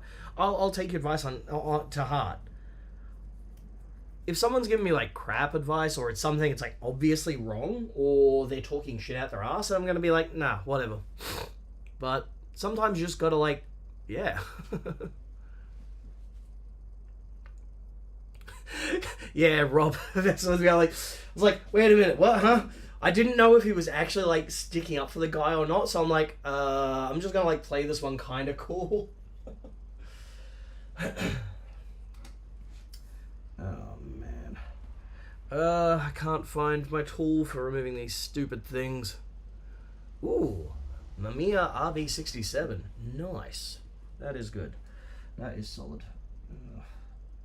God damn it. I don't have my tool for this bloody, for the whatsy things. I'm gonna have to use pliers. I don't want to do it, but I kind of don't have a choice. I have to remove this bloody thing. Seriously, Fender, why can't you just like do stuff normally? Why?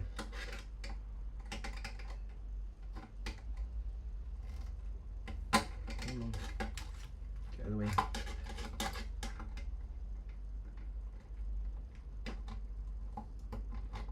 Come on. Let me see though. There we go.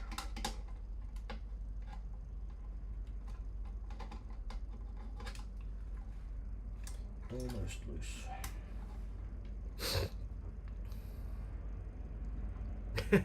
8 photos for a roll. Hells yeah. Honestly, I mean, medium format was kind of like one of the ways that it was just done for years, because you didn't really have enlarger technology like we do nowadays. So, you know, taking a 35mm and blowing it up to standard like 6x4, you could eventually do. But back in the day, like I was going through the photos from like my family and that, the ones that were remaining, and a lot of them are just 6x6 120 that's just direct transferred onto paper. I did like shooting medium format from time to time. It was good fun. Oh, God, seriously. Please don't judge me too hard for doing it this way. Tools.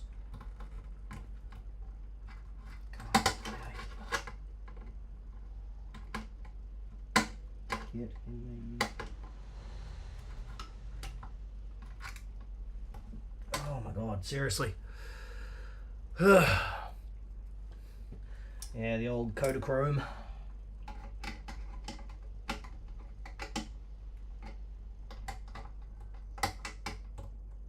There we go, bloody thing.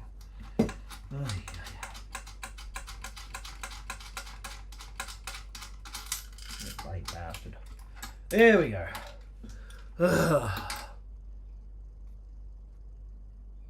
Yeah, I saw that, the 35mm video.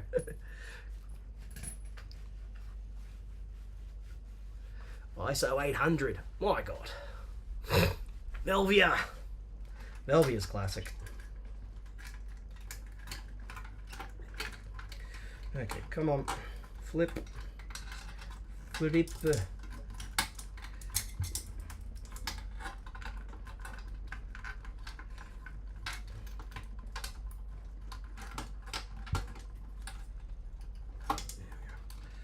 Just enough room to access them. Good.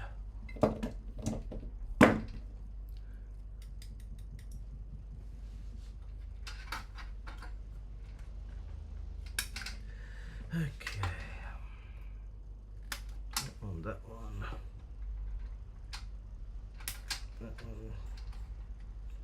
And that one.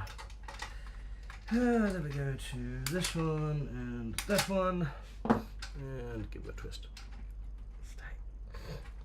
Come on.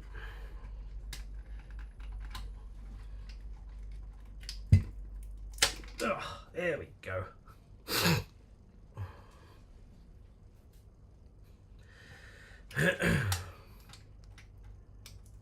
Oh.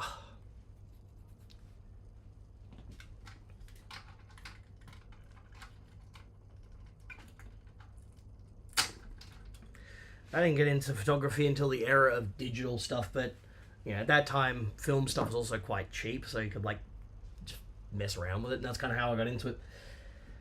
Okay, let's get this bloody gunk off the board. Oh my god, how much snot do you want to use on this thing? Like an inch thick layer of it.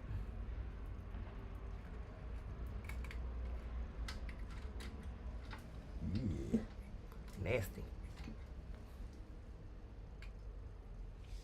Look at the size of those chunks. Awful. It's terrible, Muriel. Okay. Let's keep going.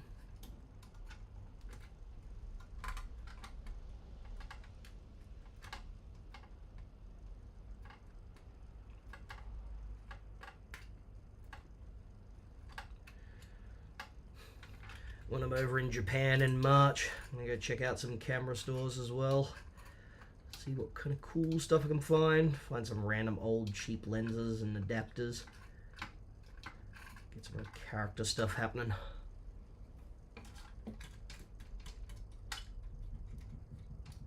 Get out of there, you. Same with you. What do you think?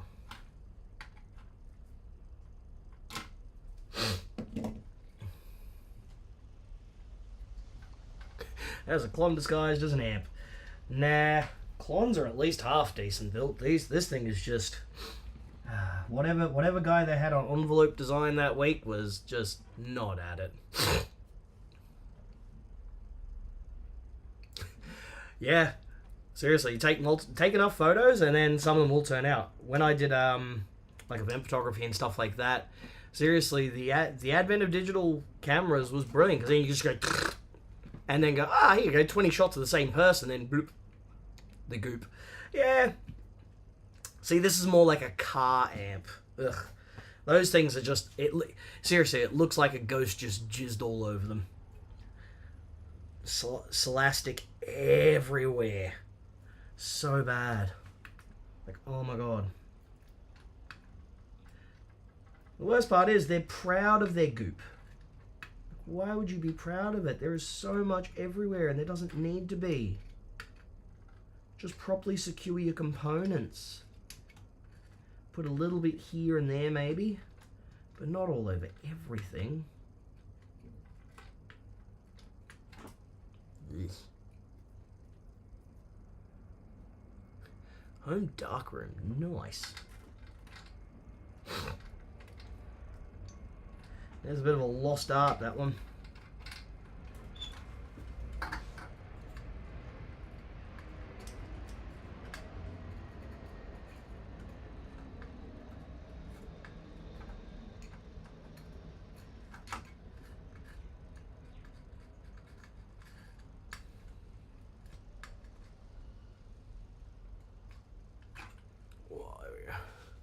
Went to about 30 rolls on a backpacking trip. Huh. Nice.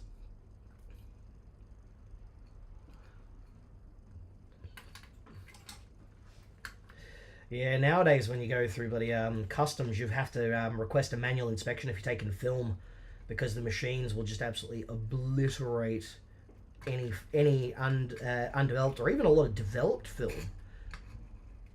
I've got mates who go over there and they take film, and they've got to go through manual check every time. Me personally, I just don't see the value of it. I don't mind film for like studio stuff or like that kind of thing, but otherwise I'm fine with digital, and I'll just emulate the other stuff elsewhere.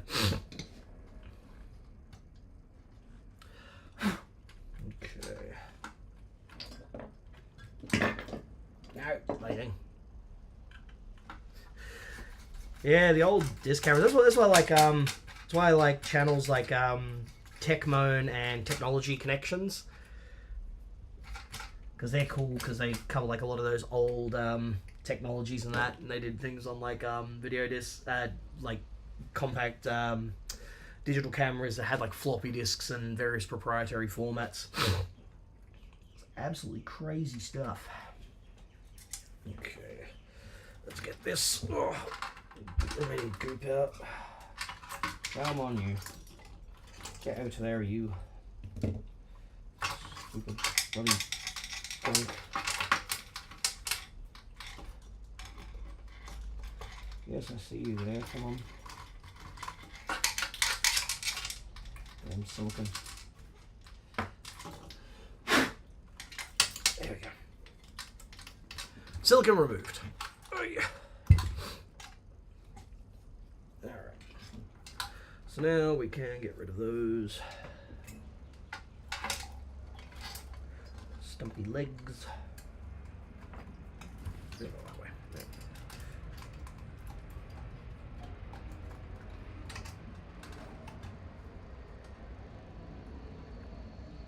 Go away, you.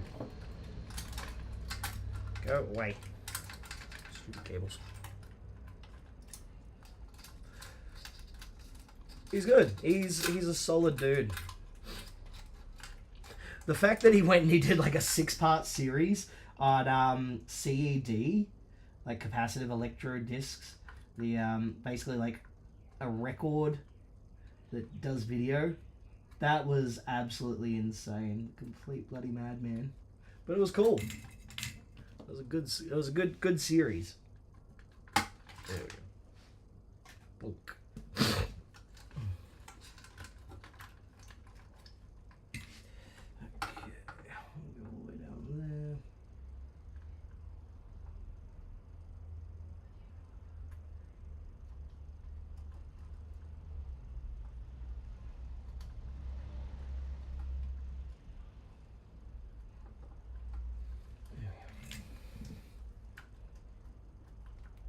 There we go.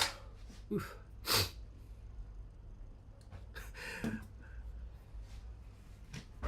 Vinyl size video CDs. What, you mean like Laserdisc?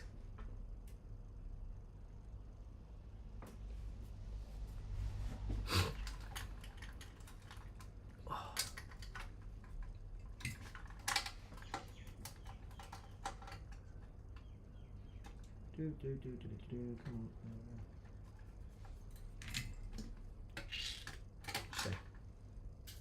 There we go. Oh. Next one.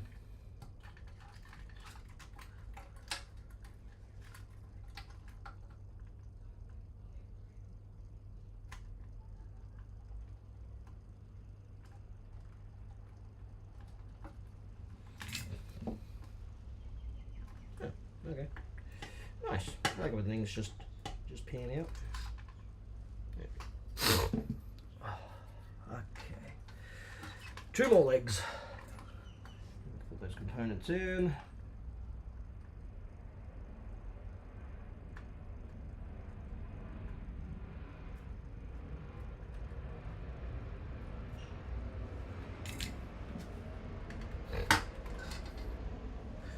All right, one more.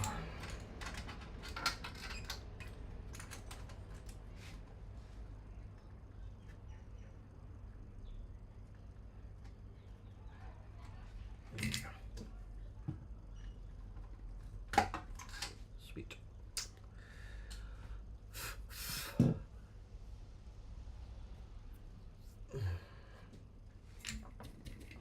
All right. Now let's get these. What's these?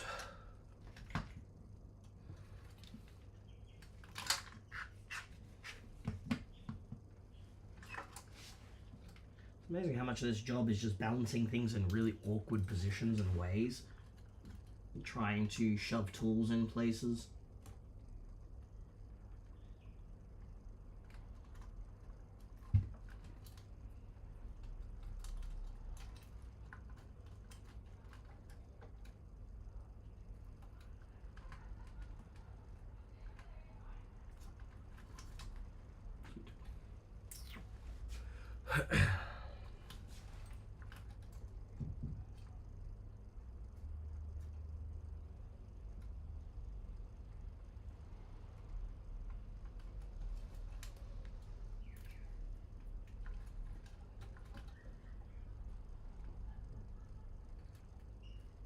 Really,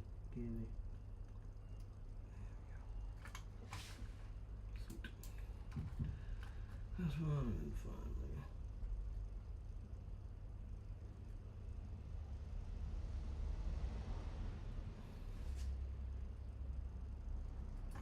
There we go. Almost done. Yeah, I probably would have less trouble building one from scratch. Then again, if I was to build one from scratch, I wouldn't build them the way that they built them, like this. Probably wouldn't use a chassis like this, wouldn't locate transformers there, wouldn't do what they're doing. But you know, there's a reason why people pay Fender the big bucks and not me. I'm just a lackey who fixes things. That's what I do.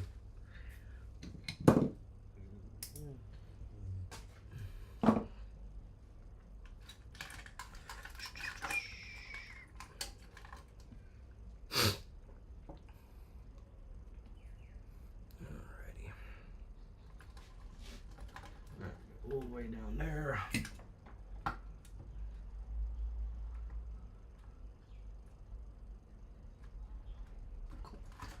Alright, old solder joints cleaned and sorted. Let's get some caps in.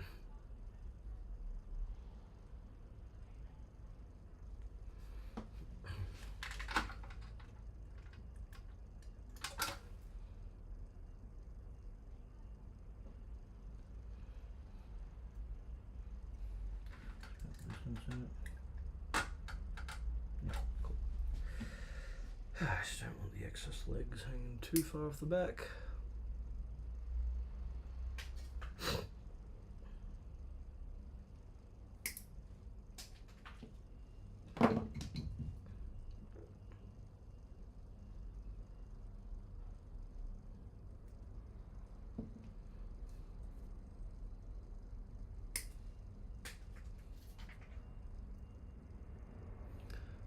Oof.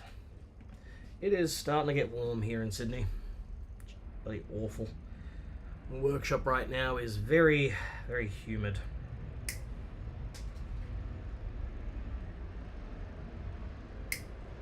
Okay. Time for a bit of sploogey goop. A big industrial sized bloody tube of it. Almost out. Time to replace it.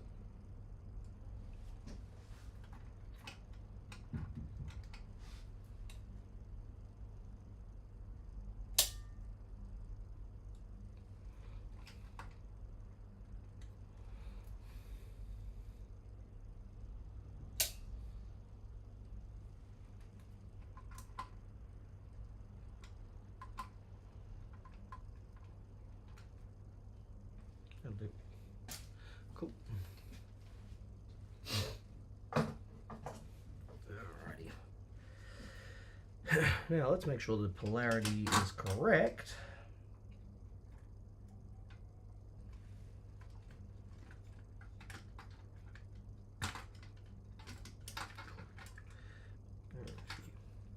Cap 1 in.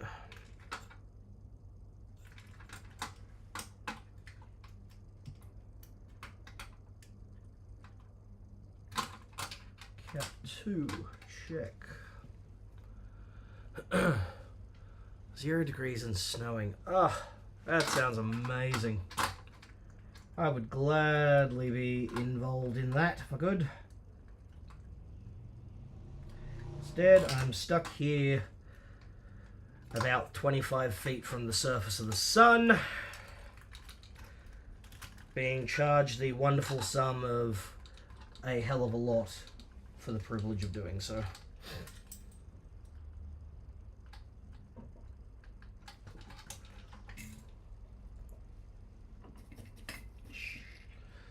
Okay, soda, go.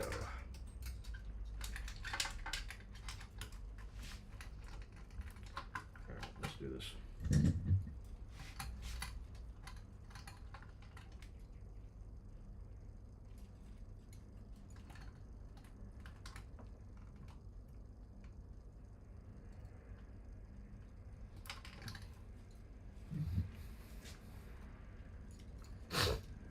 I'm going to shove something in there, just hold that board up so it's not in the way. There we go. Cork block.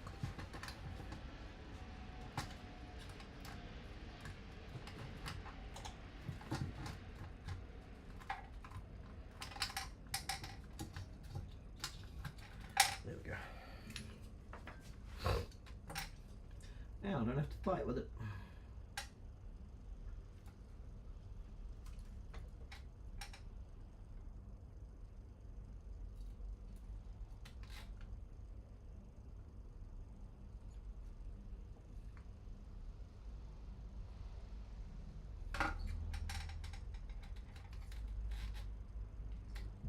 Excellent.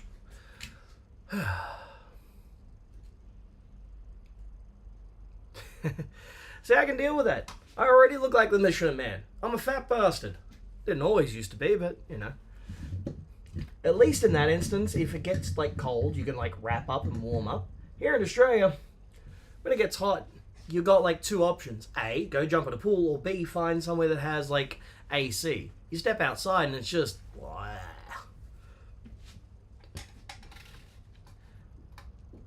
You end up melting and sweating. Everything smells. You bastard. Always double check your solder joints. In this instance, decided it didn't want to actually take. There we go. That was weird. Very weird.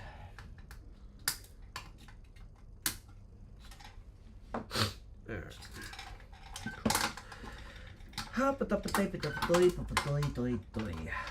Okay.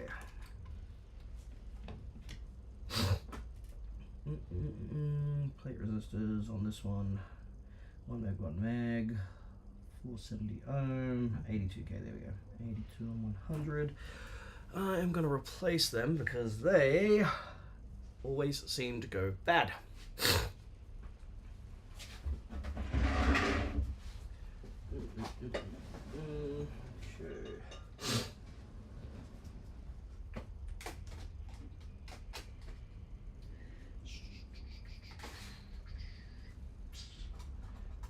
Two and 100.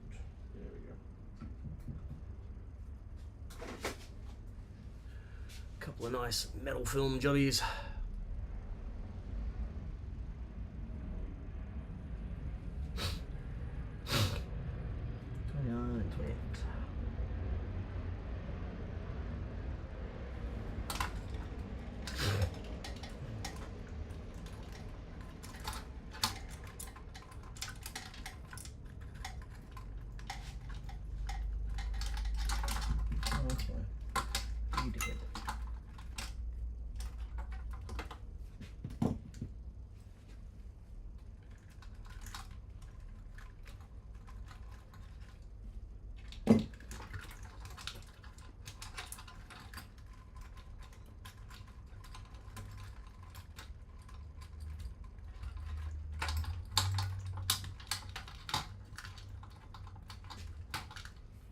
There we go.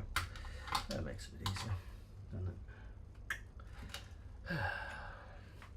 Rather cramped in here. Yes, more than a little.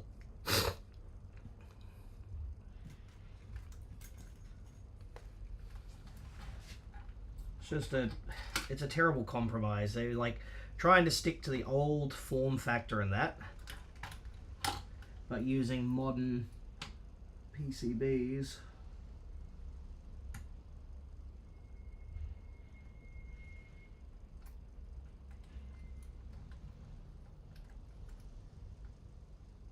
It's hot, it's hot, it's hot. Oh, seriously. Yeah.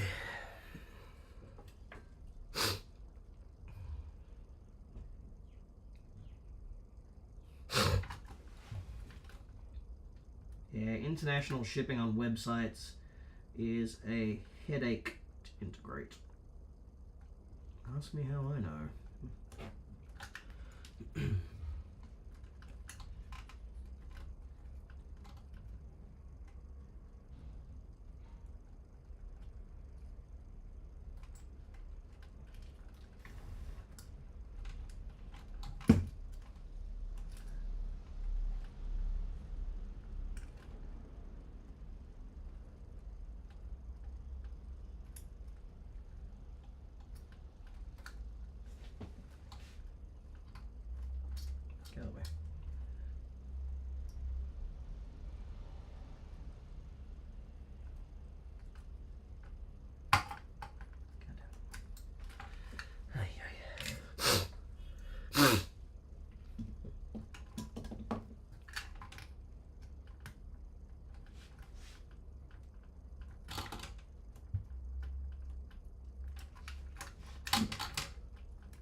done.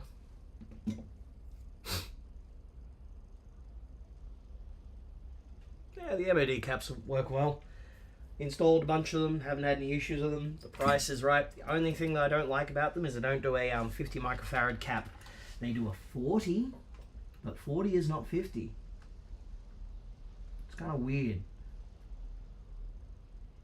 Like, yeah, I know, tolerances and yada yada yada, but customers ask, like, oh, why is it's supposed to be a 50? Why is it a 40? Would be good if they actually just did a 50.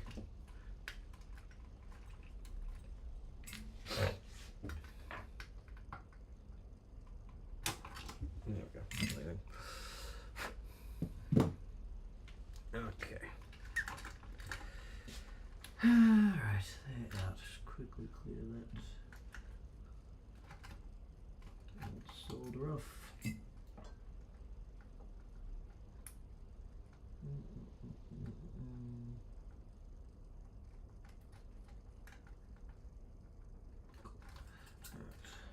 There.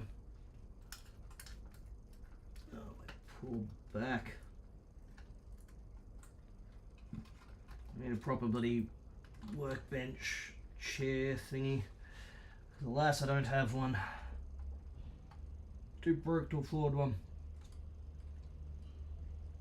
Proper one's a couple $100.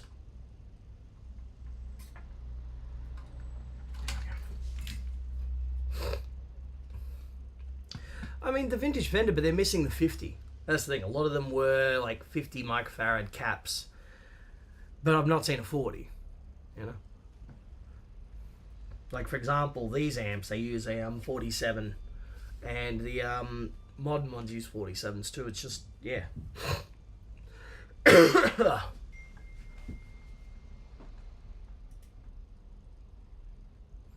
my brother's wedding this weekend. Yeah. Nice.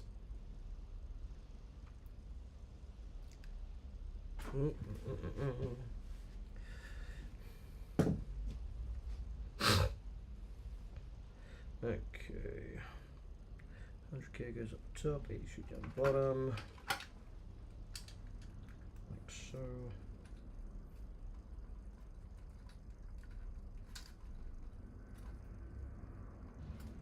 Get in there.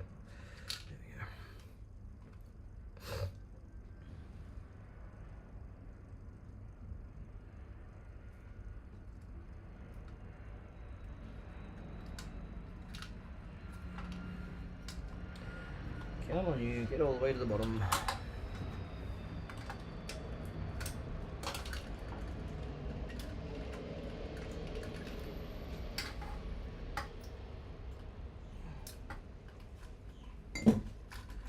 Alright. Let's get some.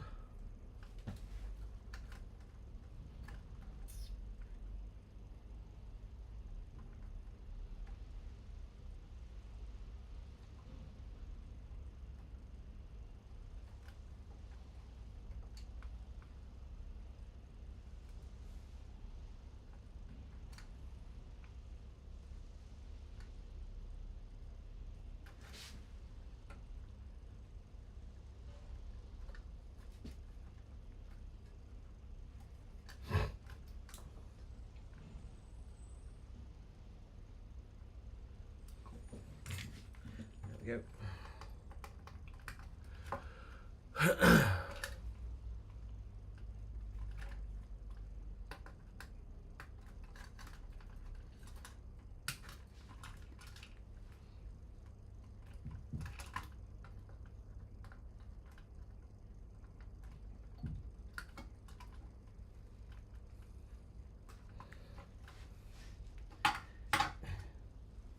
Mrs. and I still need to sort out our wedding. It's meant to happen. And then, of course, you know, the Rona happened, so we weren't able to do it. And now, unfortunately, with the passing of my mother and my Mrs. mother having the starting path of dementia and her father having some bloody health issues and whatnot, it's like there's not going to be many people to come to our wedding. Ay, ay. Time flies by all of us, doesn't it? Unfortunately for some, time moves quicker than for others. Okay. Cool. Alright, so that's good, that's good. Put those up there out of the way. I can just sit back down where it came from.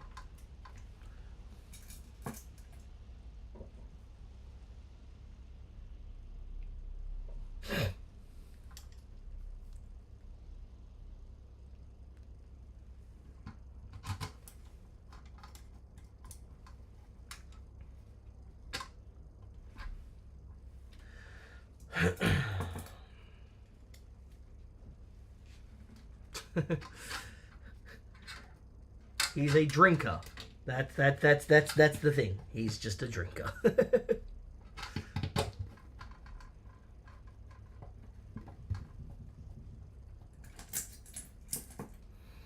Okay.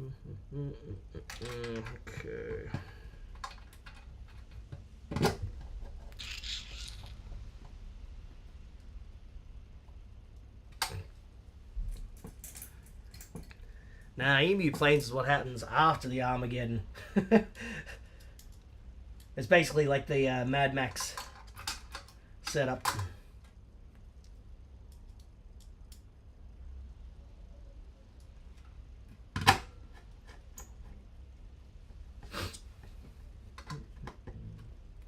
Alrighty.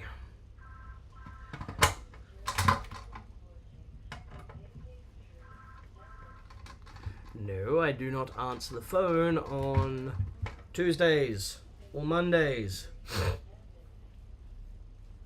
The shop is closed. I am doing things.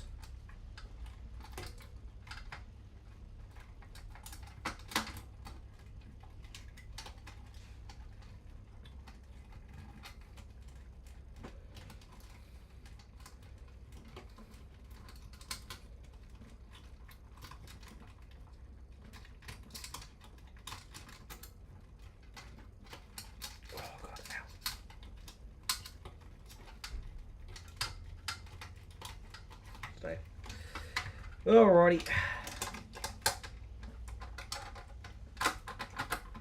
Cool. That's back where it needs to be. Anything goes there.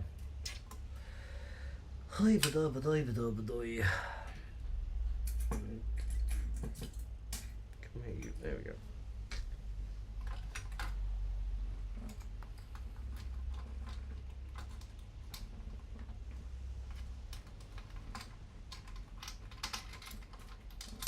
Ah, yeah. What?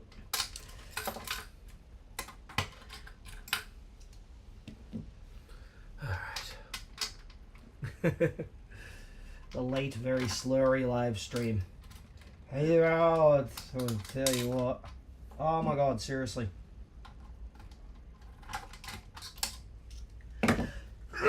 Yeah. Oh my god.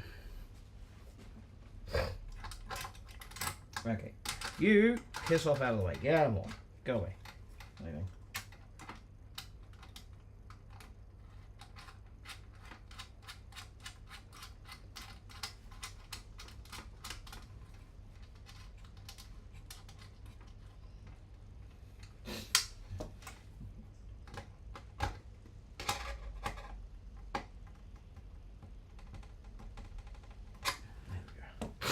All right.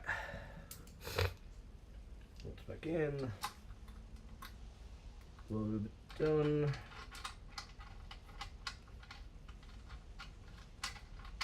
Telling you. There we go.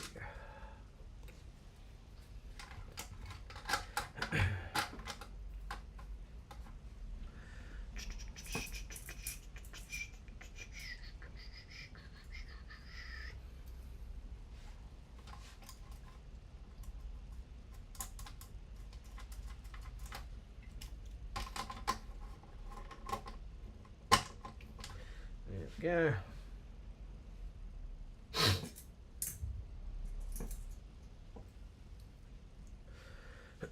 And apparently it's now raining. Huh. That means It's going to be humid and awful outside. Lovely. That's not what I want.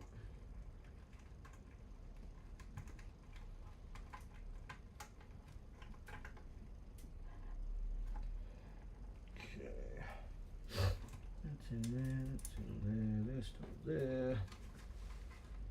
Just move up a little to shore, like so. Alright.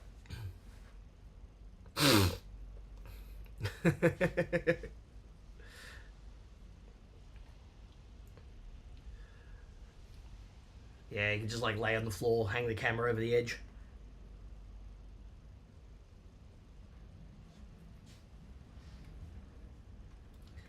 Okay. So the red one goes there.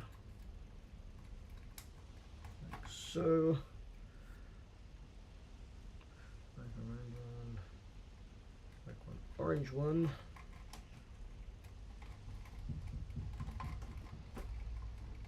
Go. Actually, is that black one going to Leslie? Cool. There we go. Yep. They're good, they're good. Okay, there. And put those back in. I have a dodgy transformer and heater wiring. On what is the question? Just quick and clean.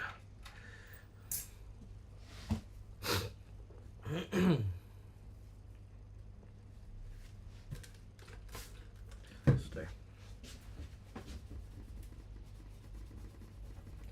There we go. That's a bit nicer, isn't it?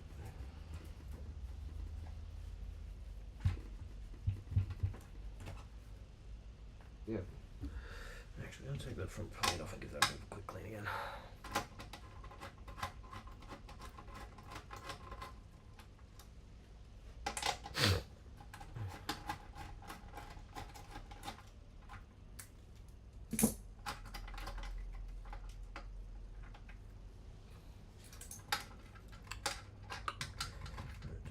Stay.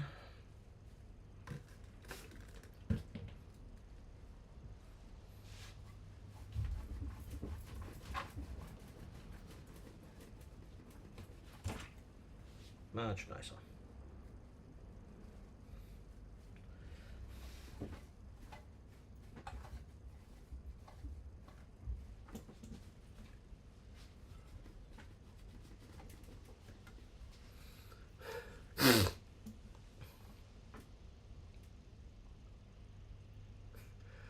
Looks like the pilot lamp was on the 5-volt filament.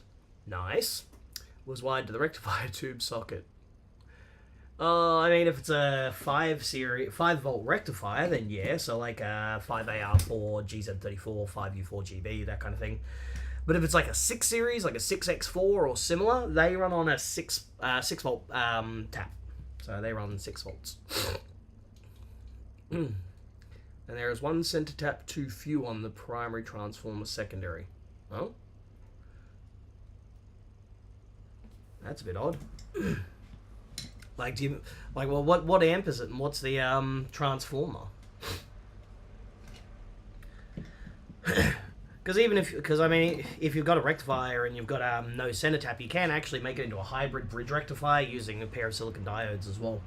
Merlin Blanco covers it in his power supply design books, but also you can see it on his website too, valvewizard.co.uk.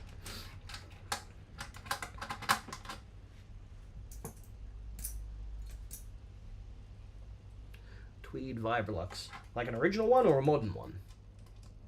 Because if it's Tweed Vibrolux, then that should have a 5-volt tap for the transformer, so 0 and 5.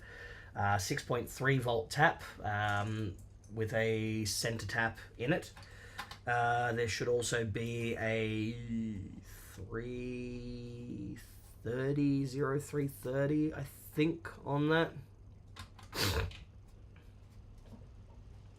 I don't remember. Yeah, there should definitely be a like center taps on the HT, and for the power and for the 5-volt filament line, it should be just a 2-line with no center tap. If the 6.3 volt line, you don't have to worry about it, because if it doesn't have a center tap, then you just use heater balancing resistors.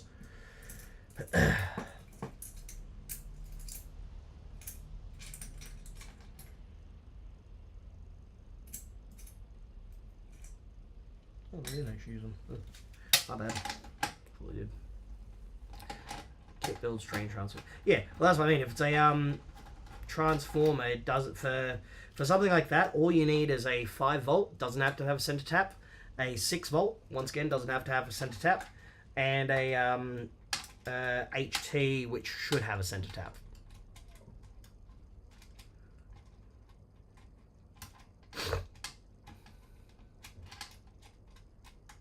Get on there, you bloody thing. There we go.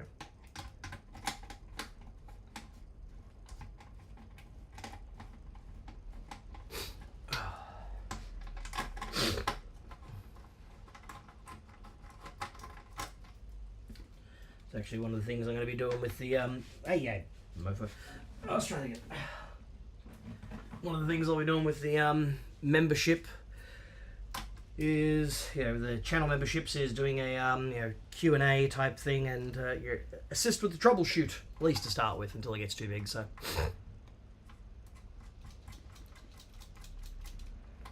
I have removed the Argentinian player from the amp. I don't get that one. Are we making a joke about AND caps? Because if so, that's kind of funny, and I'm always down for making fun of them.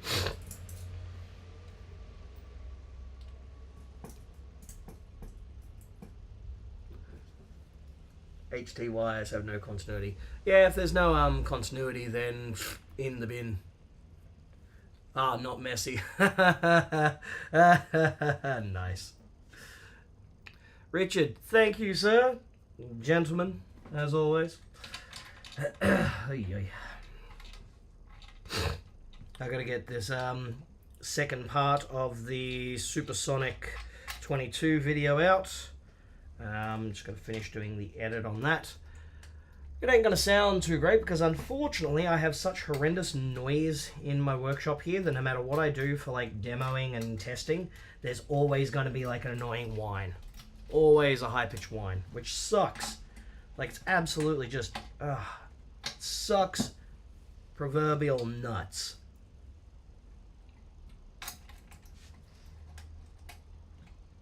Where's it? There we go.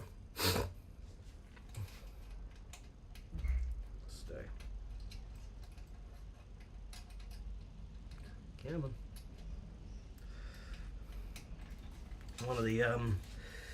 One of the things I have planned for the channel shortly as well is just some stuff to go with some of the products that I've got in the pipeline as well. I will show them uno momentum once I finish reassembling this. I'll go grab them and give a bit of a sticky beak, eh? Oh, why is my phone vibrating? Come on. Oh my god. What the hell? There we go. Whatever.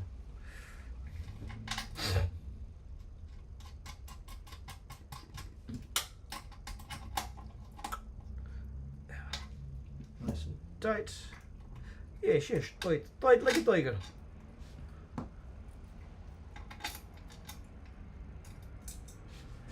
And... oh, you idiot. I just forget to put the washer on.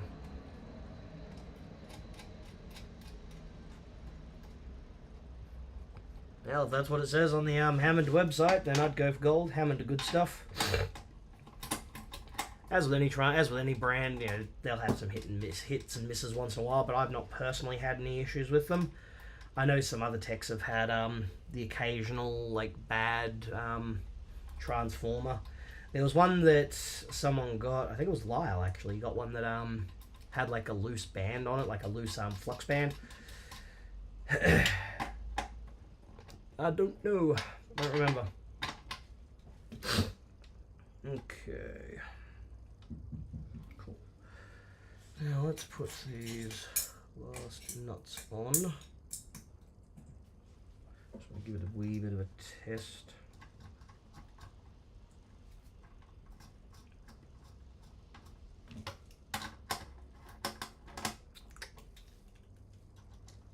The basement's a bloody 2 ohm output, isn't it?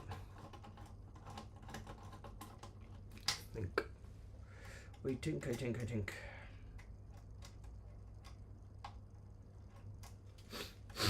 I know Fender, for some reason, love to go down to super low impedances on their more powerful amps in the early days. Just put like a bunch of speakers in parallel. So, alright. 8 ohm. Yeah, 4 8 ohms in parallel is going to be 2 ohms. 2 oh my lords. What's that from? Nobody random. Bit, of course. Of course. What's that from? Did that come from in there or where did that come from?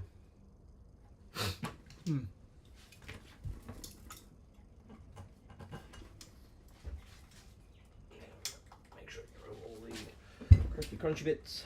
Yes.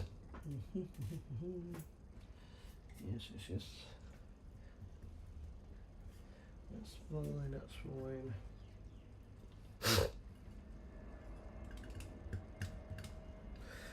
Okay. Hang there for a sec.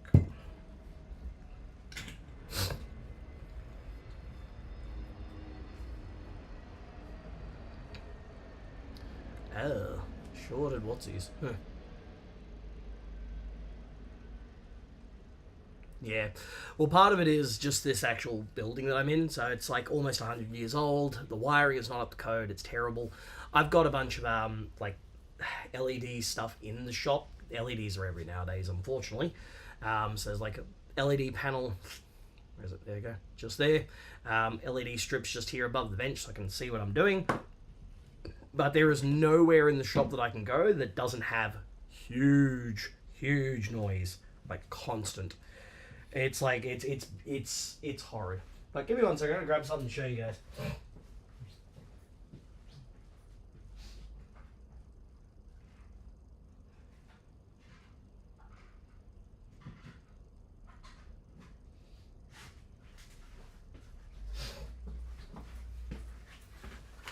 Yeah, there we go. Because everyone seems to do them, I decided to jump in on it as well. There we go. People ask about, wiring and all that kind of jazz, and I see all sorts of people doing them and doing like mediocre type stuff. I figured, you know what, I'm going to do this kind of thing using my expertise, but also custom options to be able to give people more things to do. More options, more things I can do with them. So, for example, not just like, oh, here's a copy of a Strat wiring harness. Here's like interesting things I can do it. Here's different pots. Here's what I recommend. Here's wiring topologies I can do. You want something really weird with a super switch? I can do that. For example, even something like this. So this is one for a high gain guitar, so an RG in this instance. 5-way switch, so you can wire up however you want. Basically, it's sort of pre-configured. So you put, if it's like an HSS layout, bridge, humbucker, position 2, splits it, middle, single coil, that kind of thing. But the pot is a 1 meg Burns pot, which is a super smooth taper, and 1 meg gives you maximum oomph, so you're just like absolutely hammering it. Treble bleed on there as well, but one that's a bit smoother, not like the Ibanez ones that are just ice picky to start with. And the pot that's down here is a no load 500k pot, so when it's at full volume, it's completely out of the circuit. I've also got ones for active pickup setups, so things like Fishmans and EMGs and similar type things you can drop in. And then there was also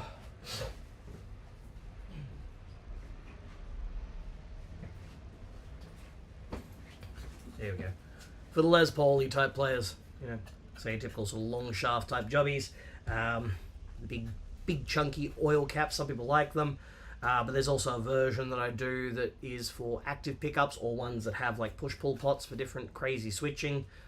And yeah, so those were the first test ones I did just to get the lead lengths and wiring and that sorted on those fancy little cards that were done by another tech over in WA, mate of mine, Brendan, who runs HCR Electronics. Good dude, so if you're over in WA, go visit him to get some stuff fixed or buy some gear from him. Yeah, so getting into some of this stuff because retail is pretty dead. Stuff like this I could still ship out around the world, so these will be available for international shipping. Take advantage of our weak Aussie dollar. And if you want crazy, wild, weird things done, if you want stuff for bass, including active preamps and that kind of stuff, that'll all be available. I like that one. The Jazz one's pretty solid. Yeah, of course, it's a P-bass. Just simple. Simple, easy to do.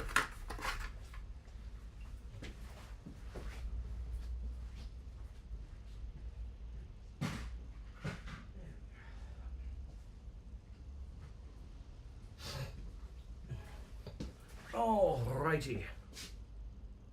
Can I ship to the UK? Yes, I can. Can ship worldwide. Yeah, it won't cost a huge amount to ship over there, thankfully, because I'm getting boxes made for them. They're small and light, so shipping isn't too expensive. Yeah, like I said, there's also the custom options there, so if people want something that's very sort of out of the world, then yeah.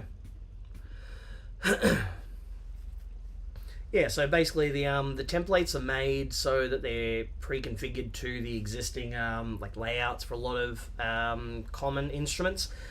So the pots and hardware all go on there, and then I solder to it, so it keeps it all in place. That way, all the customer has to do is just pick it up, drop it into the instrument, do a couple of small solder joints, and it'll operate. It'll be easy to sort out. It's nice and clean. The layout's decent. No ground loops, importantly. So everything comes to a star ground on the back of the main volume pot, because that's the best way of doing it. Yeah, so it's basically going to be that type thing. So I'll be doing some videos as well on those. So the next revision of the cards actually has a QR code on there, links to the YouTube channel showing how to install them. Yeah, so there'll be some stuff on how to solder, how to put it in there, how to make sure the switch is pointing the right direction. That should hopefully drum up a bit of extra cash.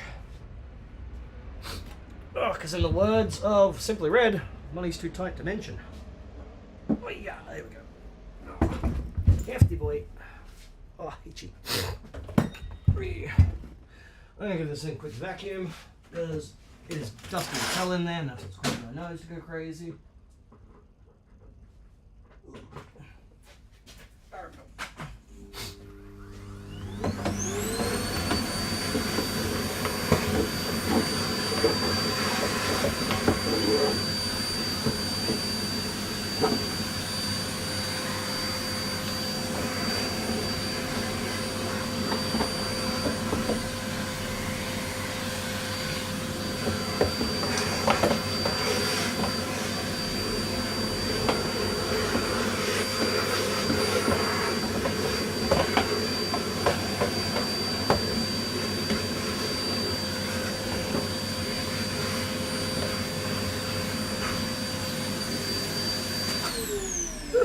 There we go.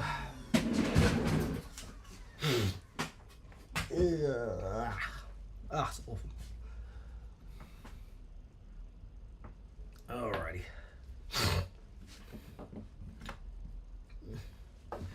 Okay. That goes that way, like so. Bracket's gonna go there. Now, where's my screwdriver? Where'd you go? There you go. Screwdriver. Pete, have fun. I don't know, it's a basement. I doubt there's going to be many pubes in here. We all know that the true amp that allows you to get laid and get the ladies is a big Marshall stack. It's the only thing that gets them going, you know?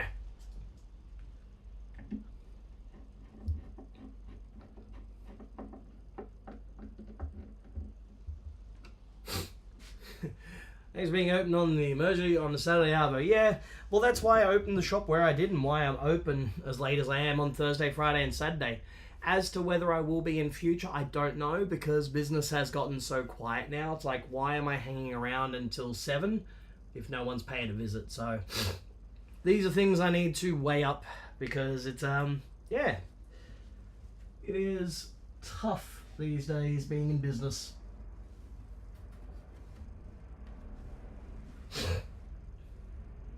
Oh, I see where that came from. That's dumb. That's very dumb. Is that where that came from? Where the hell did that come from?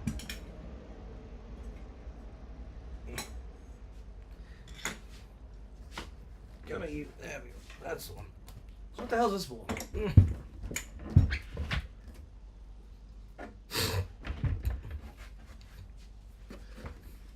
50-watt 86 bass head from 74. Crunchy. Very, very crunchy. One of those amps that's like, yes, used for bass. Nobody ever used them for bass. Okay, seriously, where the hell did this bit go? Oh, I see. So that goes there. Went there. Okay. That's weird. So what's it doing there then? How was it there?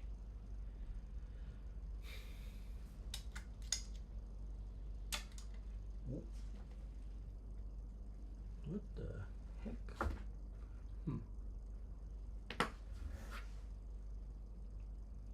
Okay, so let's go on there to there. Just went down that way. Why is my phone going off?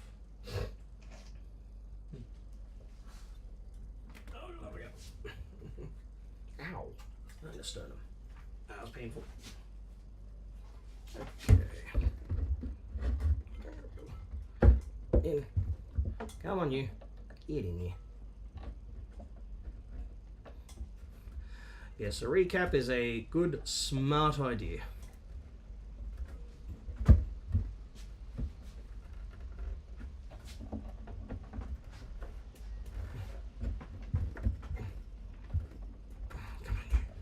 Come on. Get in there. I am. Mutt. Bloody hell.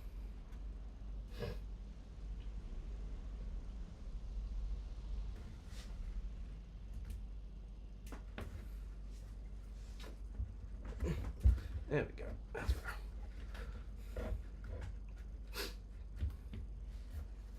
Okay, so that goes there. Then what the hell is this thing for?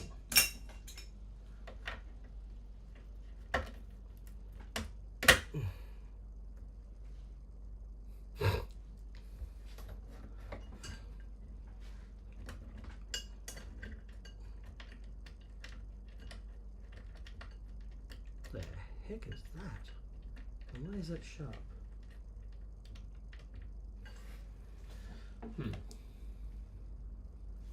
That's what this one's at.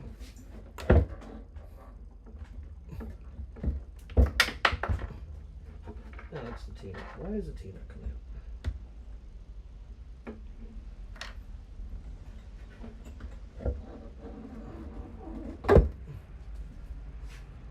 Alright, y'all can hang there for a second.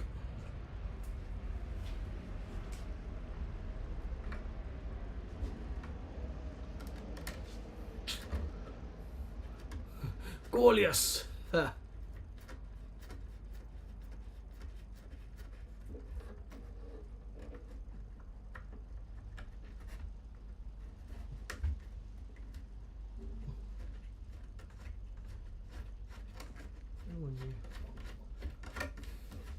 Okay, so that goes there. What is that for? Ay, ay. Ow! Oh. Damn it, now my hand's tingling. Ah. Maybe not. Okay,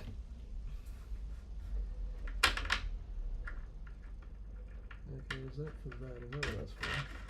I don't know.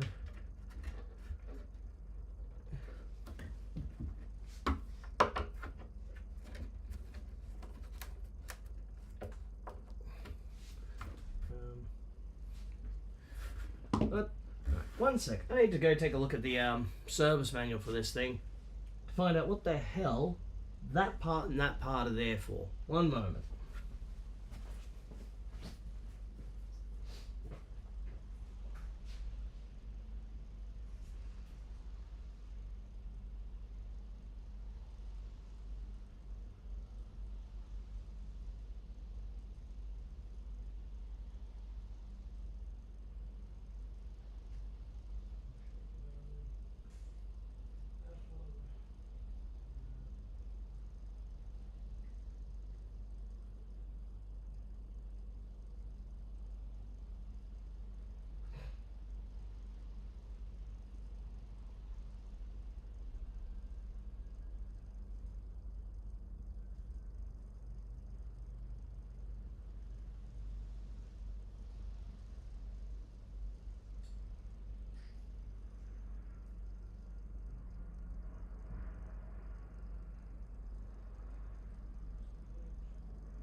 That doesn't tell me what I need.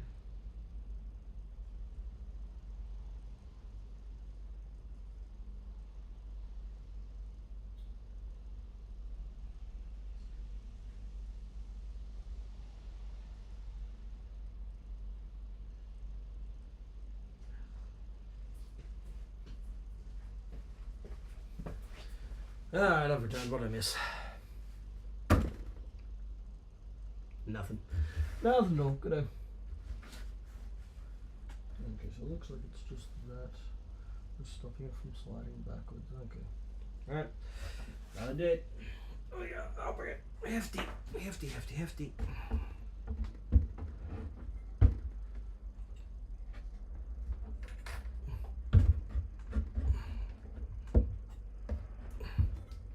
Come on. There we go, come on. In you go. There we go. Okay, yeah, so that is what that's for. Cool. Figured it out. Good, oh, good, oh, good, oh.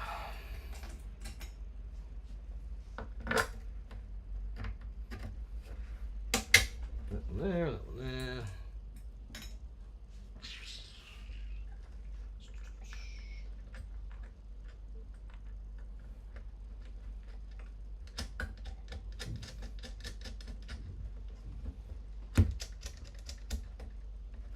There. Okay.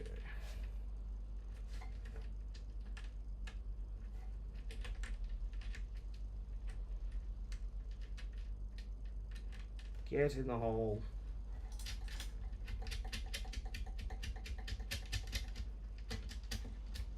There we go. All right.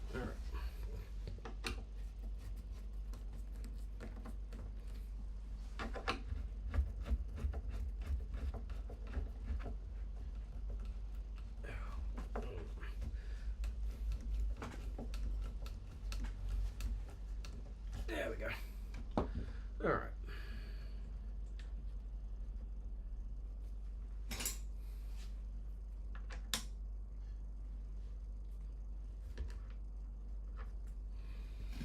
Okay. That's now.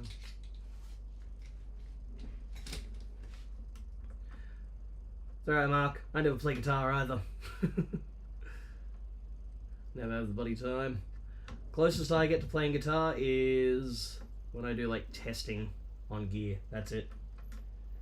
Outside of that, I don't really play any of my own stuff anymore.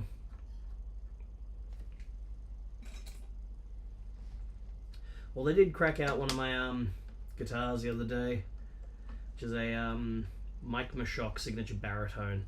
That thing sounds sick.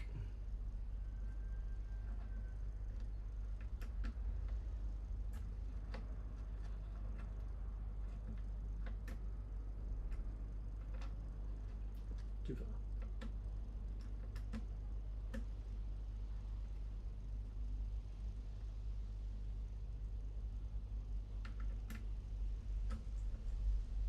Seriously.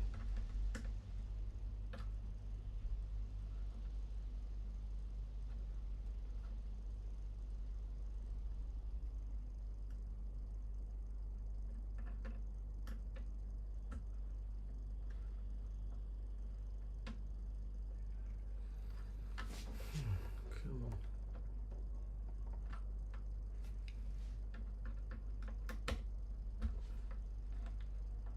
There we go.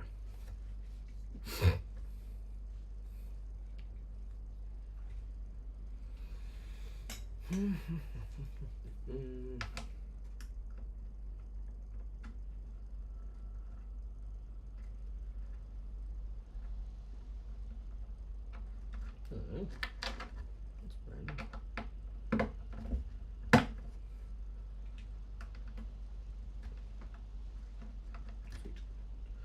Okay.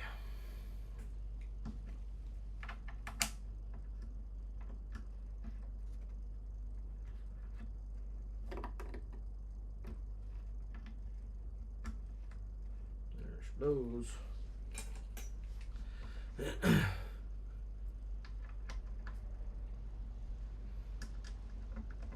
Richard, out of here, boy. Have fun.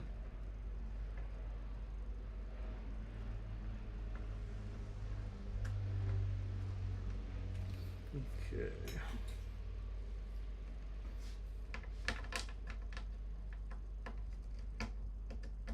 I can barely remember how to play anything.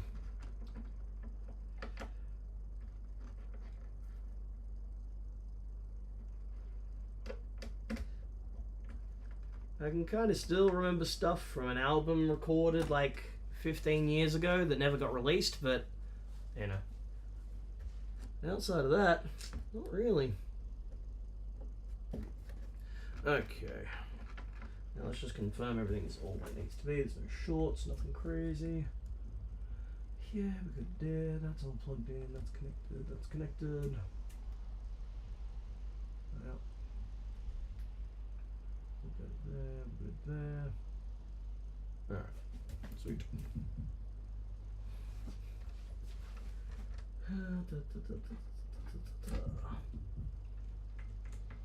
Stupid damn RCA plugs suck. Just use 1/4 inch like the rest of the world.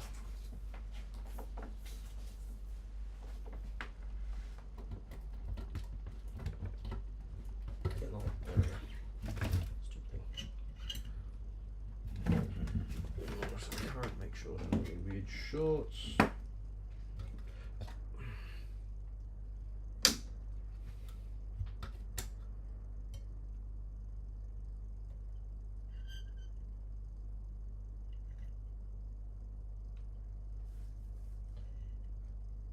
Cool.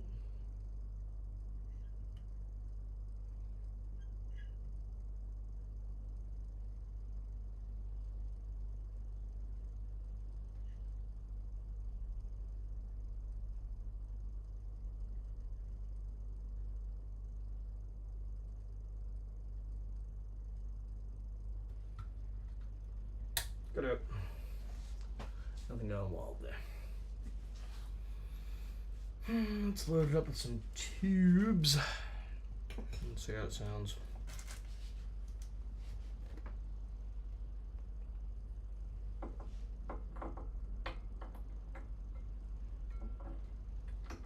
There. 1.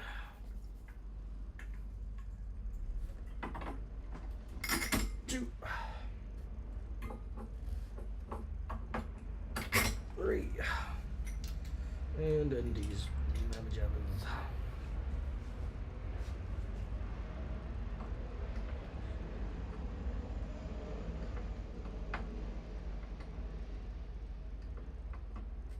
One, 2, 3. There we go. What I need to do is move some of those lines out of the way as well, because they're kind of in weird spots. Okay, everything's just all crossing over each other. This is not good. Seriously, Fender, why would you do it that way? That's awful. Oh my god.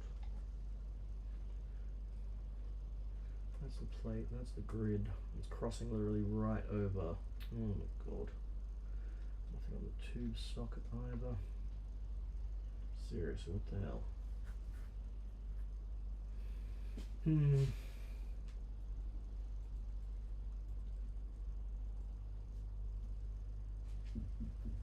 That just sucks.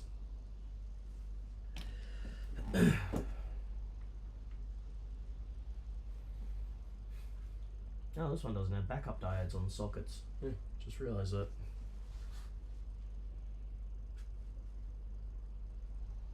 Might be an idea to put some of them on.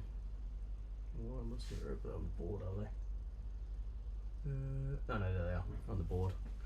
Not on the sockets, on the board. Alright, let's go.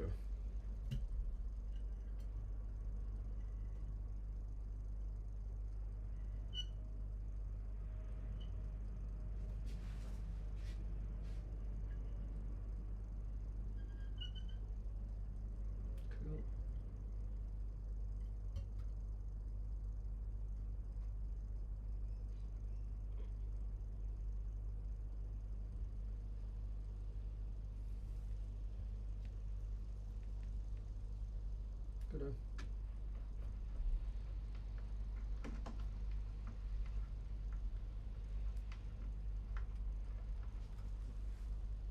Much better. So now those pots are nice and clean. Excellent. Alright. Let's see how we're going sound wise.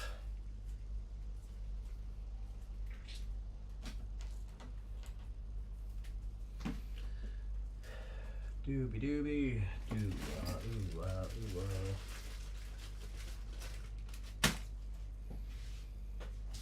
And the absolute worst Telecaster in the world. This poor thing that yearns for death, but I shan't allow it.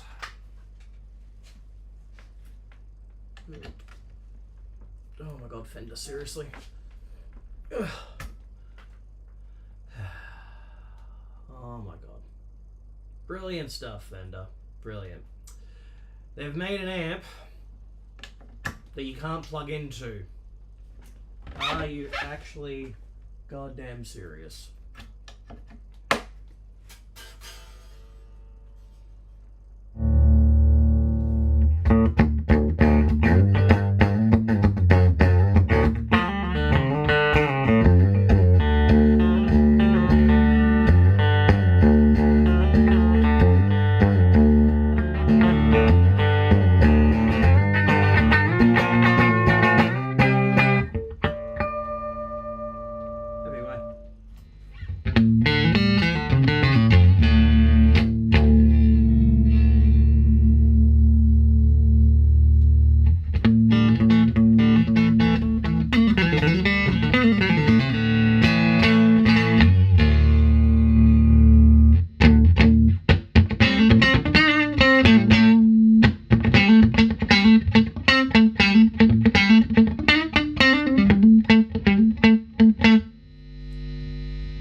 That's one happy chappy ready to go.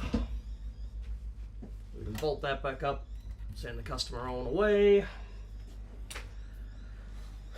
Funny thing is with this amp is it's actually not being used with a guitar. It's being used with a Rhodes, of all things, like a Rhodes piano. So that's kind of cool. Normally when I think of Rhodes, I think of going through a big Fender Twin, big, clean and that, but I mean, you know, 410 bassman, sure, why not? That's a thing you can do.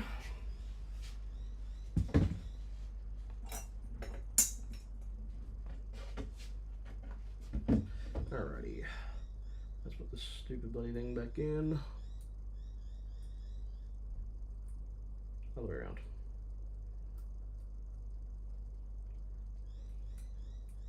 Stay. Come on.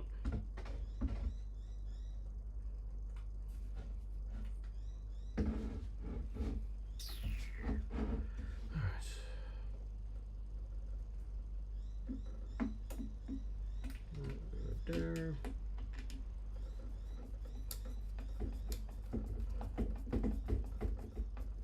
There we go. Cool. All right.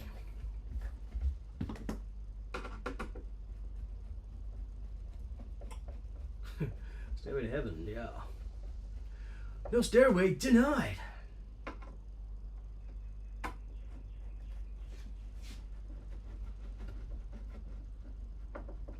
Okay, so we have a bit of a gap going on here.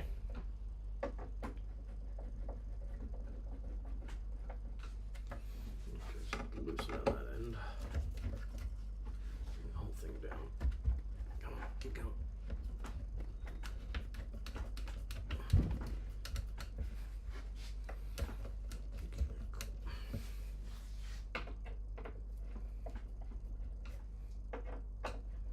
Alright, cool. Still a bit of a gap there from that's bowing out because there's nothing actually to join that center panel there. That sucks, but no, is what it is. I'm not here to do woodworking on this thing, I'm here to make it sound good, and it does. Now it's not making hissing and humming noise and all of that.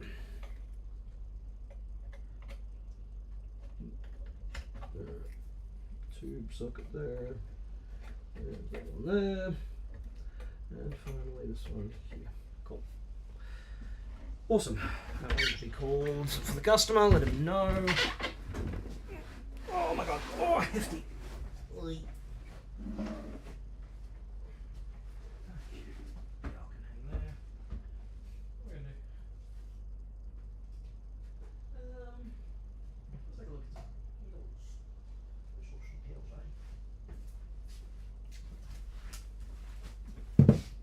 let's do some pedals. But first, I need to go hang Percy over the porcelain.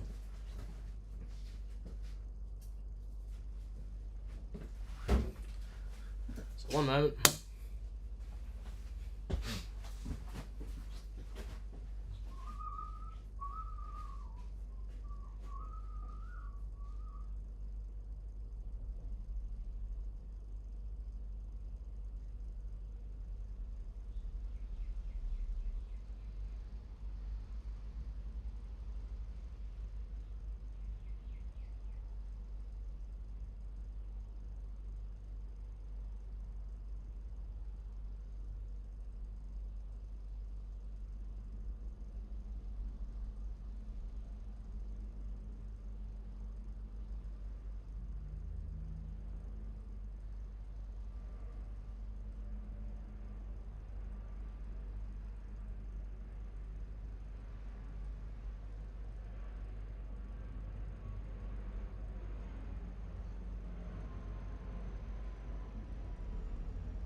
Get up here.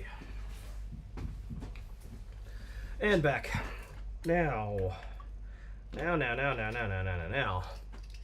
Old school. Delay. Ibanez analog delay apparently is not working. These are kind of cool. They run on 18 volts. The old MN300 series, so they run them on about 15 volts, I believe, on the chips, which some people like that, but the MN320 series actually have a lower noise floor, but you know, they also came out at the tail end of analog when people were going digital, so you know, people always say, oh, the old ones work better because they got that sound. It's like, well, yeah, they have that sound because they're like not quite as, you know, good at what they do, but you know, there's no telling guitarists. There we go, that one there. Excellent. Okay, now let's see whether we get any sort of signal going on from this one.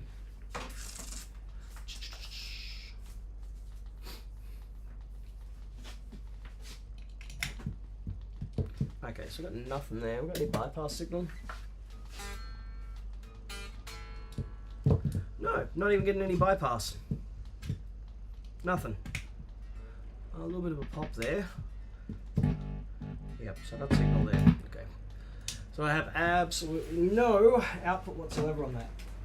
No power, no lights, no nothing. Let's crack it open. Let's take a bit of a deeper dive. Get the feeling that the power's not getting where it needs to get to. It's probably one of the more common things that happens with these.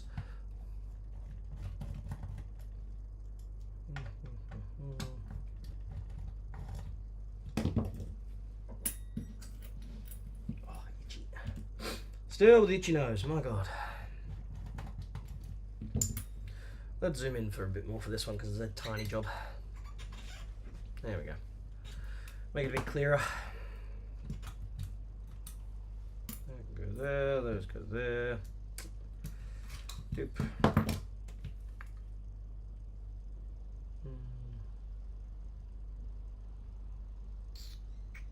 That is weird. Okay, that's a bit odd to see inside of a pedal like this. If we take a bit of a closer look here, Yeah, these were originally 18 volt pedals, so they run 18 volts, and they stepped down to about 15 volts internally. Now this is a bit odd. It's like all scratched up. Like there's a bunch of scratches in here across the whole PCB. I've never seen anything like that. What's cool about these as well is they've actually got the pads there for doing the standard 2.1mm DC socket, but they just don't have one. You can actually drill a hole in them and put a 2.1mm in there rather than the 3.5mm DC sort of phone socket type thing. But yeah, there is a bunch of gunk, like a bunch of scratches all over this board. I do not know why. It makes no sense why that would be the case. Like, how would you even do that, considering that it's all soldered up?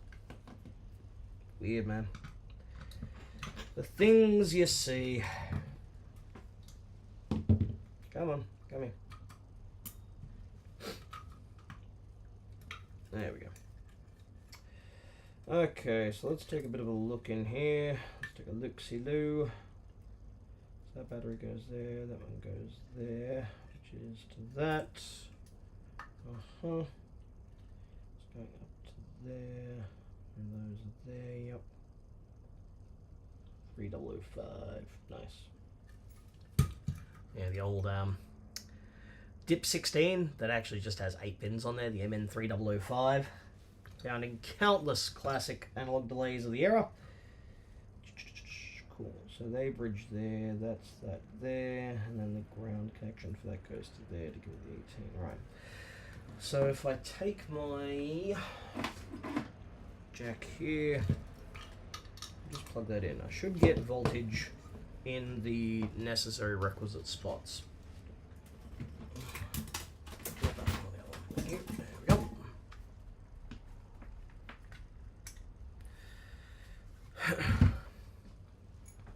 So if I tag onto the ground connection thusly, I should get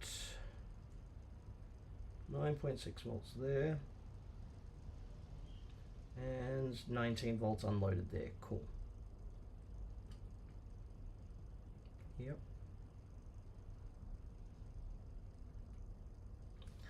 Alright. So we have voltage. We have the voltage. Cool. So that's it going down into there.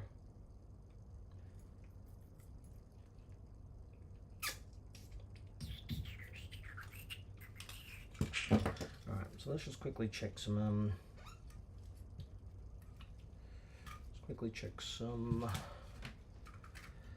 op amp rails just to see if we're getting voltage where we need to get to. It's a TLO 22 3101.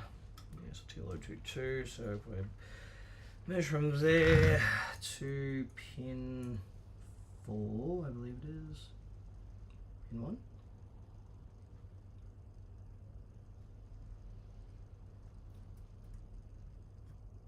Okay. So I've got no voltage on the op amp there. Check the MN. Nothing.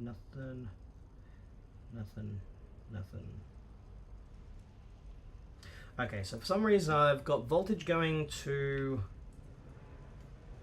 like where the board is actually going into. So I've got my 19 volts there. But I got nothing actually getting beyond that. Okay. Now, how's this wired up? That goes there, goes there, so that one goes all the way down to 10, which is there.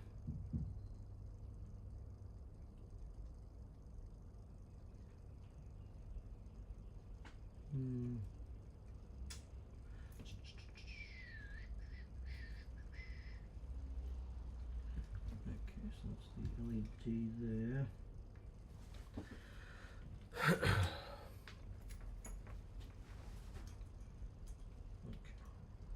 So voltage there, check. Voltage there, check. Alright, let me see if there's a schematic for this thing.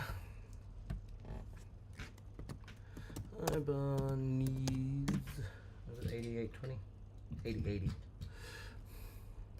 8080 schematic. There we go. Alright, there we go. Alright, so we've got a schematic for that. Let's rotate it down. Alright. Now, power goes in via that there. That's the ground connection. That's the positive, which goes in via 8080, is it? This is the 8080. 80101. That's the board, is it?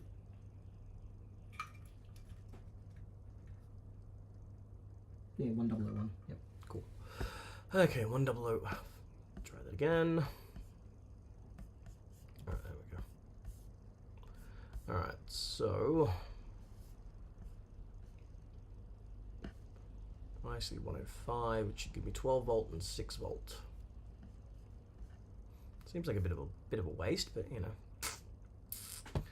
Okay, so W03, which goes to ground, which goes to IC 105. I should be getting voltage on the input. There's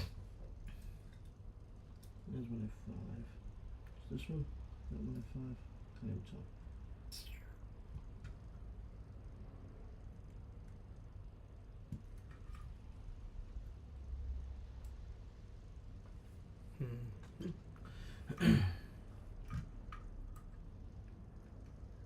Ground goes to there.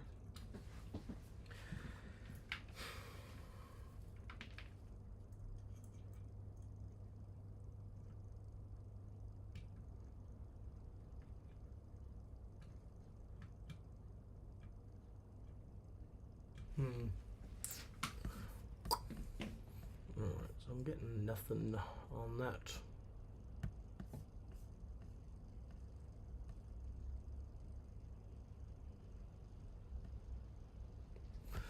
Yeah, if you're going to breadboard anything, always start with something simple like an overdrive or a fuzz or something. Delay pedals, they're not that bad. I mean, you can do them on a breadboard. The main thing is just getting the clock signal on that and putting it all together. You'll need a decent sized breadboard to actually do it. Alright, now I need to try and trace this visually because it's a little unclear exactly where everything is. So I'm going to give the board a bit of a clean to remove some of that flux that's on there. Can't quite see the traces.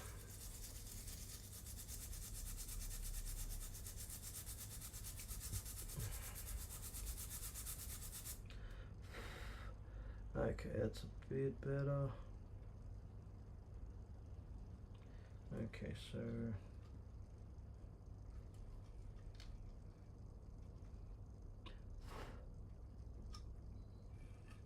that goes to there, which goes to there. Goes up over to there, which goes to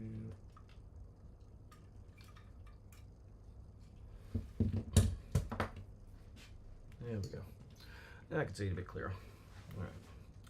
Ground there, voltage there, which means I go to voltage here, which is directly on the opposite side. So there we go. So we've got a capacitor.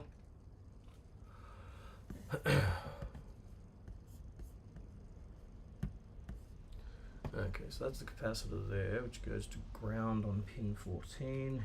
Yep.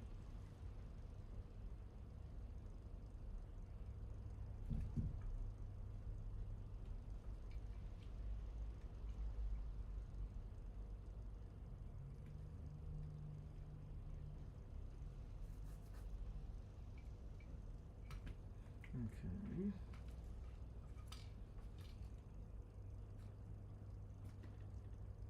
78012, there we go.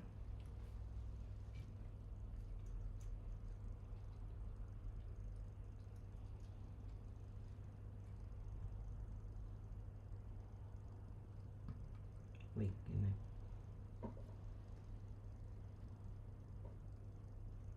Okay. So we may have found what the problem is.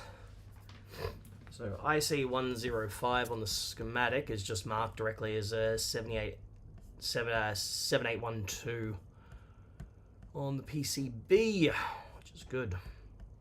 Oi, go there. There we go. Okay, so let's pull that out.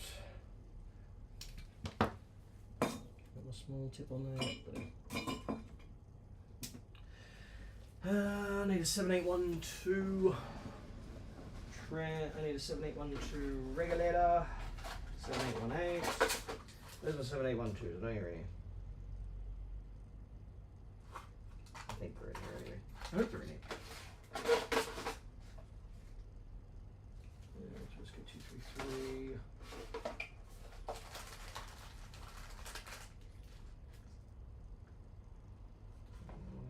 5. Oh man. All of my whatsies have gone bad. My parts are going everywhere. I'm losing everything. 7809.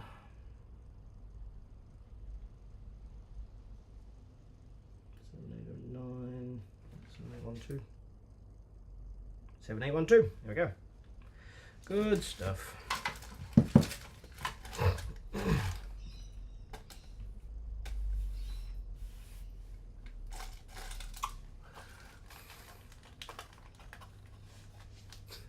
Op amp and a socket. TS9.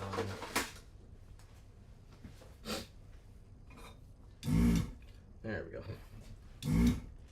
Okay.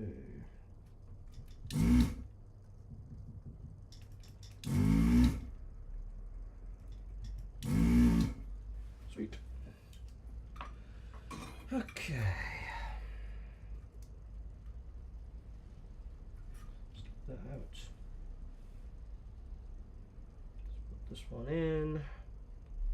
That should give us what we need. In the words of Jeremy Clarkson, more power.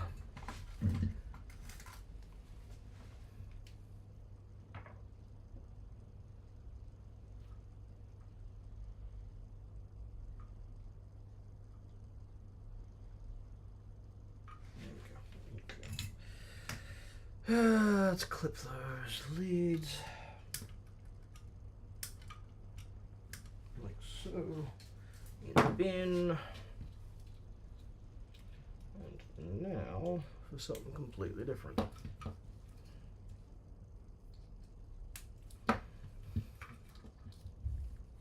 Hey, hey, hey. Would you look at that? By golly, I think he's got it.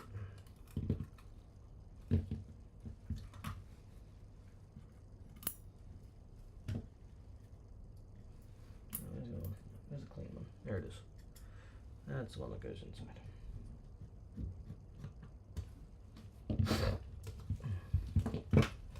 All right.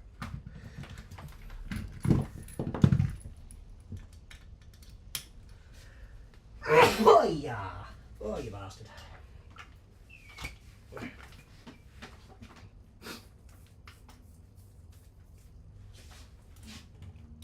In we go.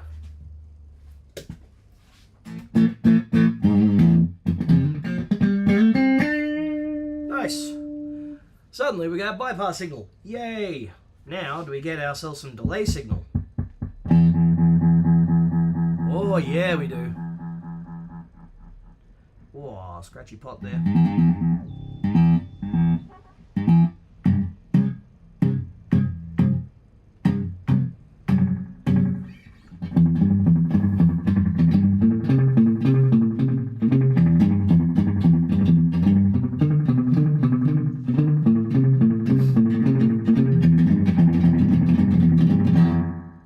Nice.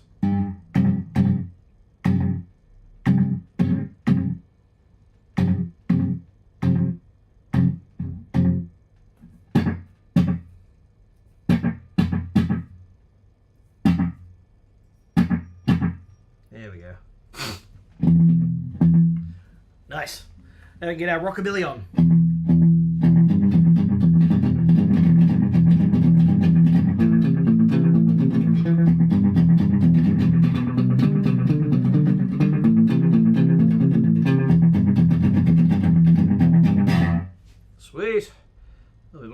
let's pull that down.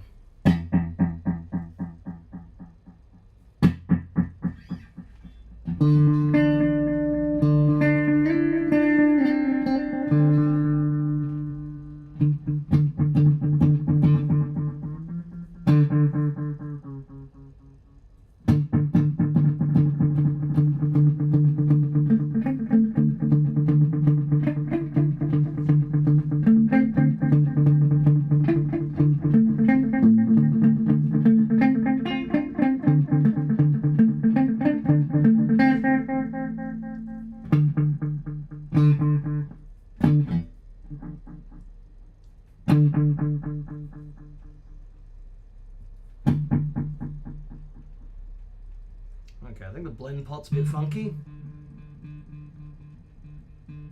Because it's not actually changing the blend on there. It's just a like full blast. Oh wait, no, there we go.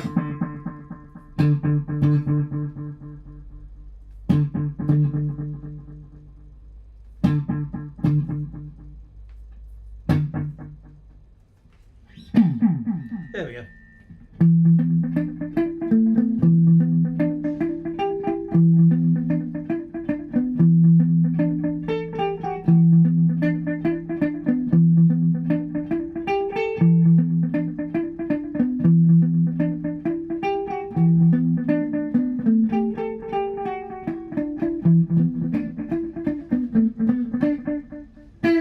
Nice.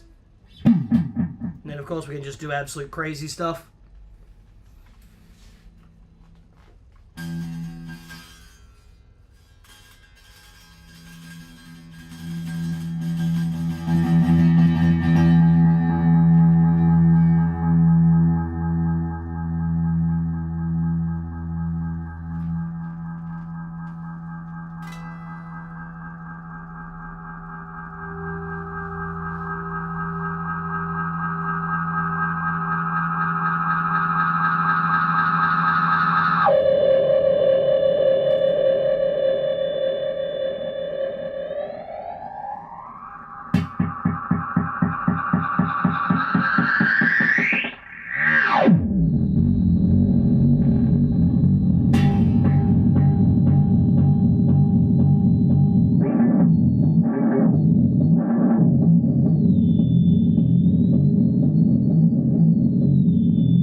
That's why analog delays are really quite fun.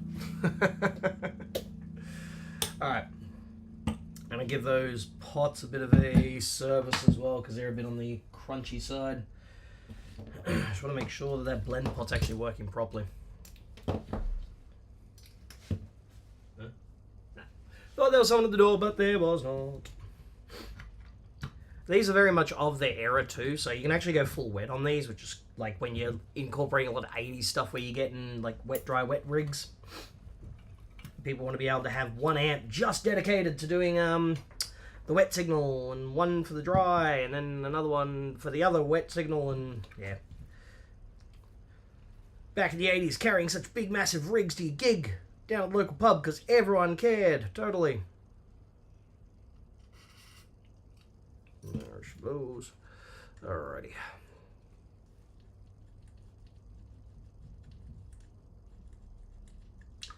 Alright. That's good there.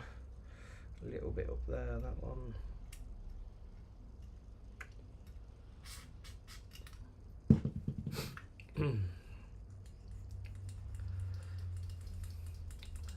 Doopy do.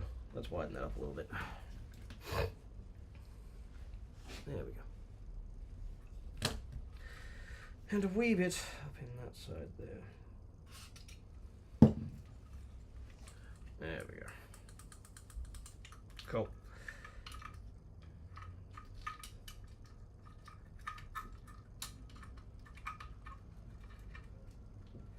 Is it going down that way then? That goes up there in that corner like so. There we go, go on. Get out of the way. There you go. Cool.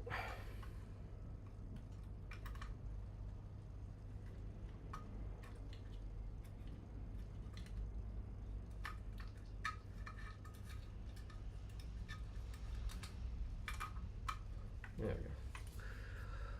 Okay. Screw in the thingy again.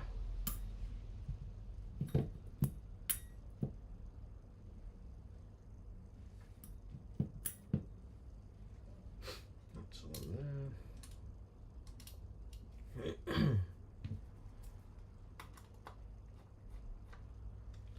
Sweet. If we put that there.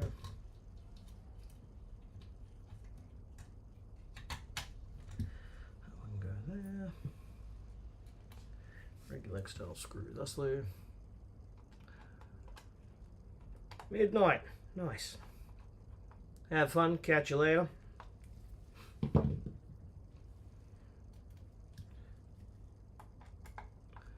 I'm probably going to work on another couple of pedals. And then I'm going to go meet up with the missus. Go have some lunch. Found a cool little Japanese place in a hidden food court in the city. Run by a lovely old Japanese lady and her friends. So it's actually somewhere where I can go and get like proper, like, you know, proper Japanese food that isn't like super westernized like what you normally get around here. So that's nice. It's very nice. I should probably have actually put that in correctly. Let's try that again.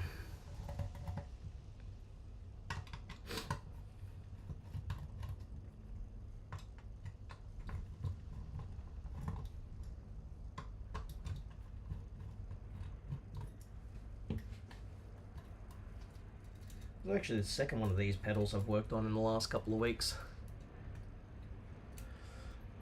Except the other one had issues with the foot switch had actually gone bad, so I had to fix that up. Got it fixed, got it sorted. Customer was a happy chappy because he's owned it since brand new. Bought it way back in the day.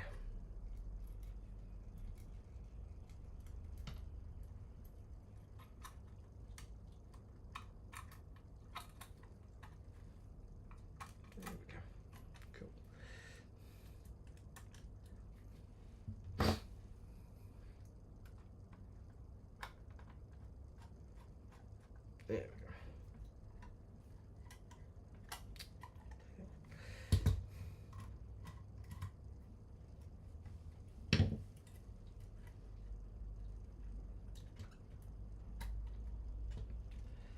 go. Seriously. Brain dead.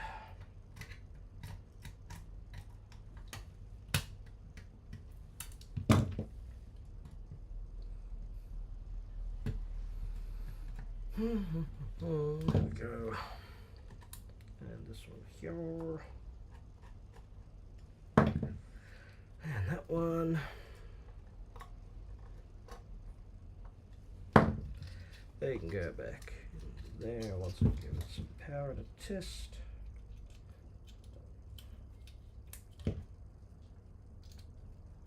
Cool.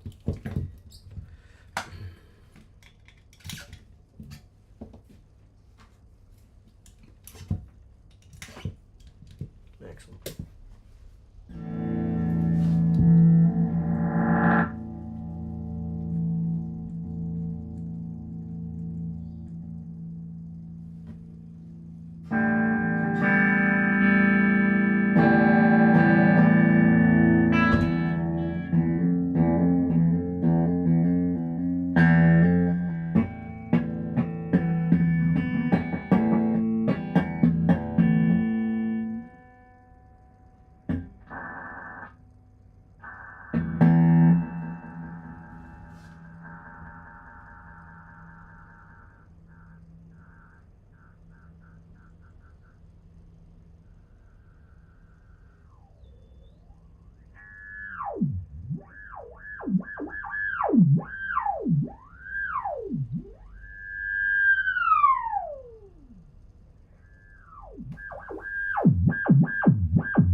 1981 or thereabouts. You can usually tell by the first digit in the serial. So this would have been just before they switched over to the 9 series delay. So it would have been AD9, which would run on standard 9-volt supply. Cool. Alrighty, there's that one done. Let's go grab the next one for the guy.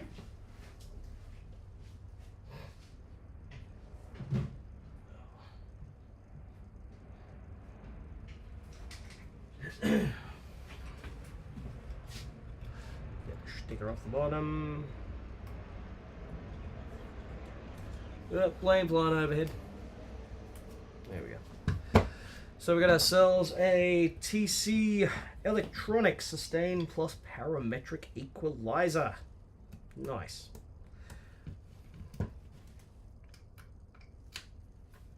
External power and external bypass.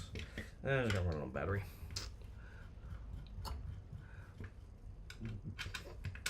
Okay. Back in the days before TC Electronic were bought out by Behringer, well, not even Behringer, Music Tribe. They're a serious company making serious kit. God, I don't even know when they even released a product. God. Can't remember. It would have been like the Plethora or something. Plethora X series. Alright, so we've already got a battery in there. Cool. Ooh. Ew. Ew, brother. Ew.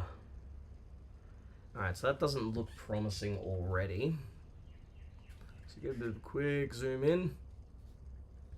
Now straight away we can already see that there's some corrosion going on those traces here. Up in that section there, so don't know what's going on there, but that may be causing what's going on, because that's connected to a pot there. That is 2. That's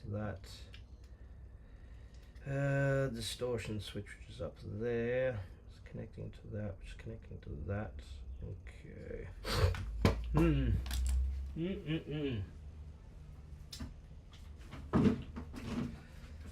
So customer complaint was it wasn't working properly, and there was stuff with the distortion control apparently.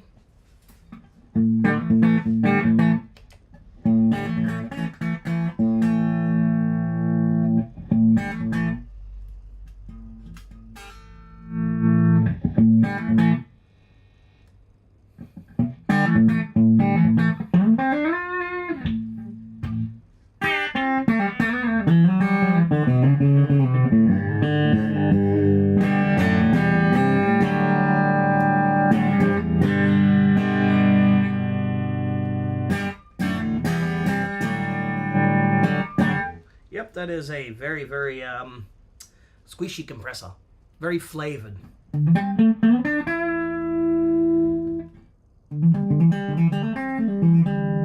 Noise suppressor as well. Takes a bit of time to actually kick in. Like slowly rises.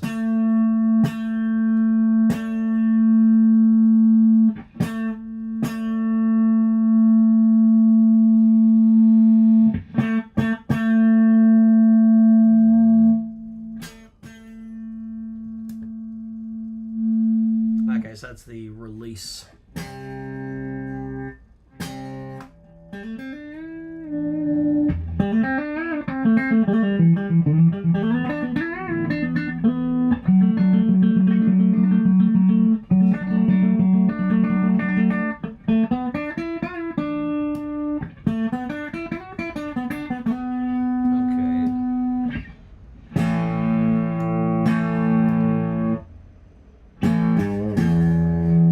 Switch light isn't even coming on.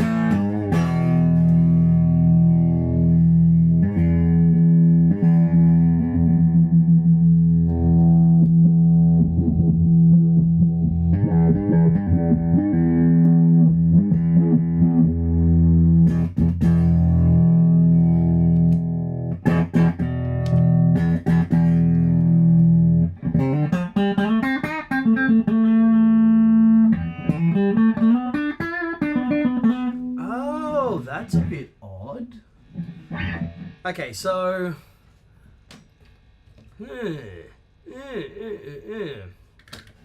power off, power on.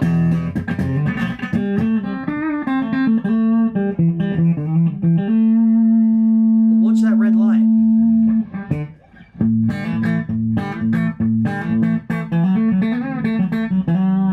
It fades away.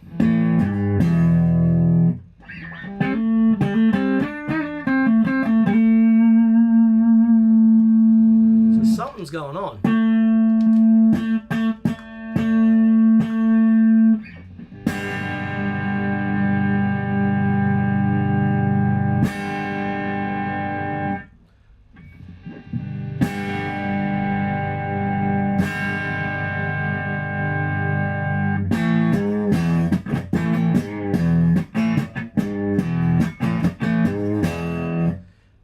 Ain't that just the darndest thing?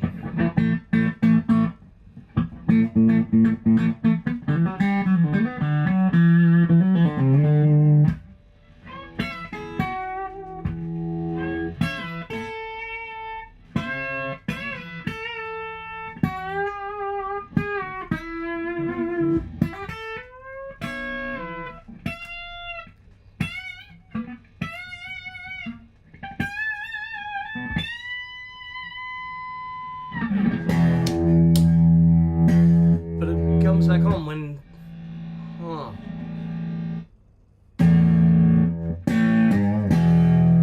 And it fades away.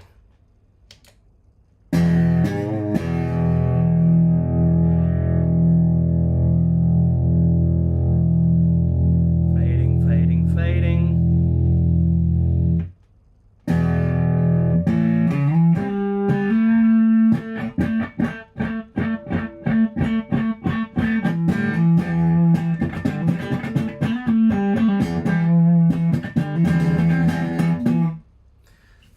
Okay, this is going to require some schematic diving. Because that is just the damnedest thing. How damn odd.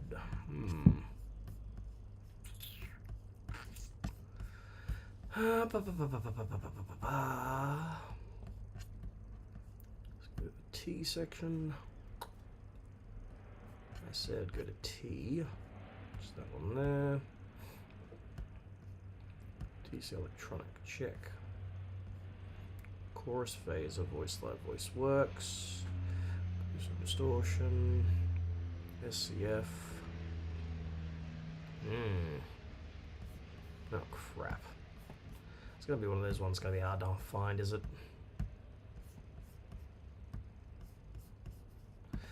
TC electronic. Sustain.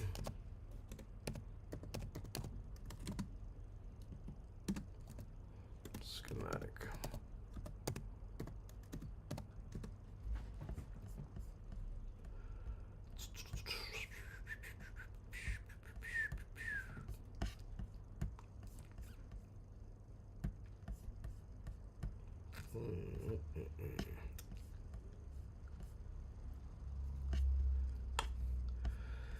Okay.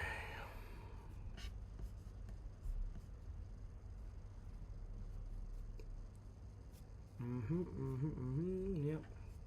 Okay.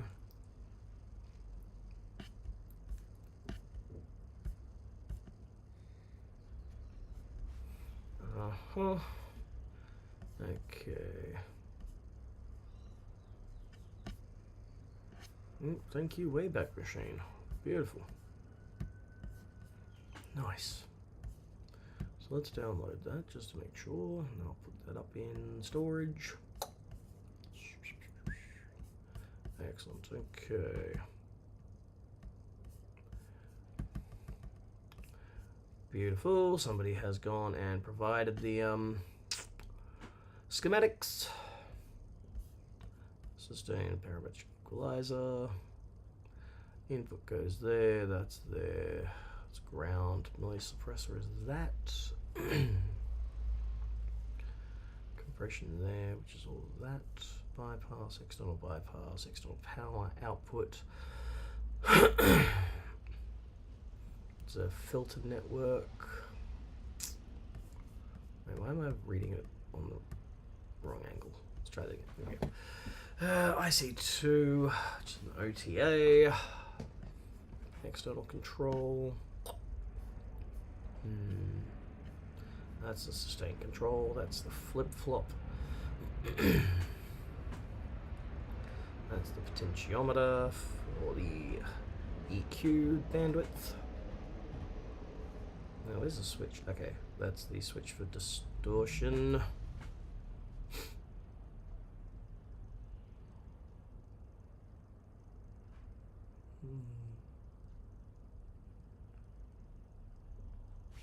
Weird. Very weird indeed. Nice PCB layout, thank you. Parts numbers, beautiful. Transistors, all BC558's good. LM13700, cool. Plenty of diodes. Alright. Cool. Okay, so it shouldn't be impossible to work on. Is it home time yet? Well, not for you. For me, it's like time actually almost go get lunch. So, but yeah, what a weird bloody problem. So it goes on, the light comes on, and it's going to hang around for a bit until it starts fading. There we go. Fades out. Like the saddest scenes in the Terminator movies.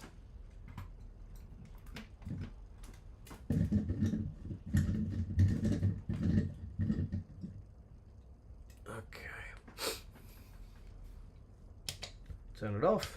Switch back on. I think this one might be one that I'll have to work on later this afternoon once I have a chance to actually sit down and study the schematics. But right now, I am getting damn hungry. So it is time for lunch. Which means I'm going to piss off and get right on out of here. But, you know, thank you for coming along and checking it out and all that kind of jazz as well. Should be a video out in the next day or two, which is that part 2 of the Supersonic 22.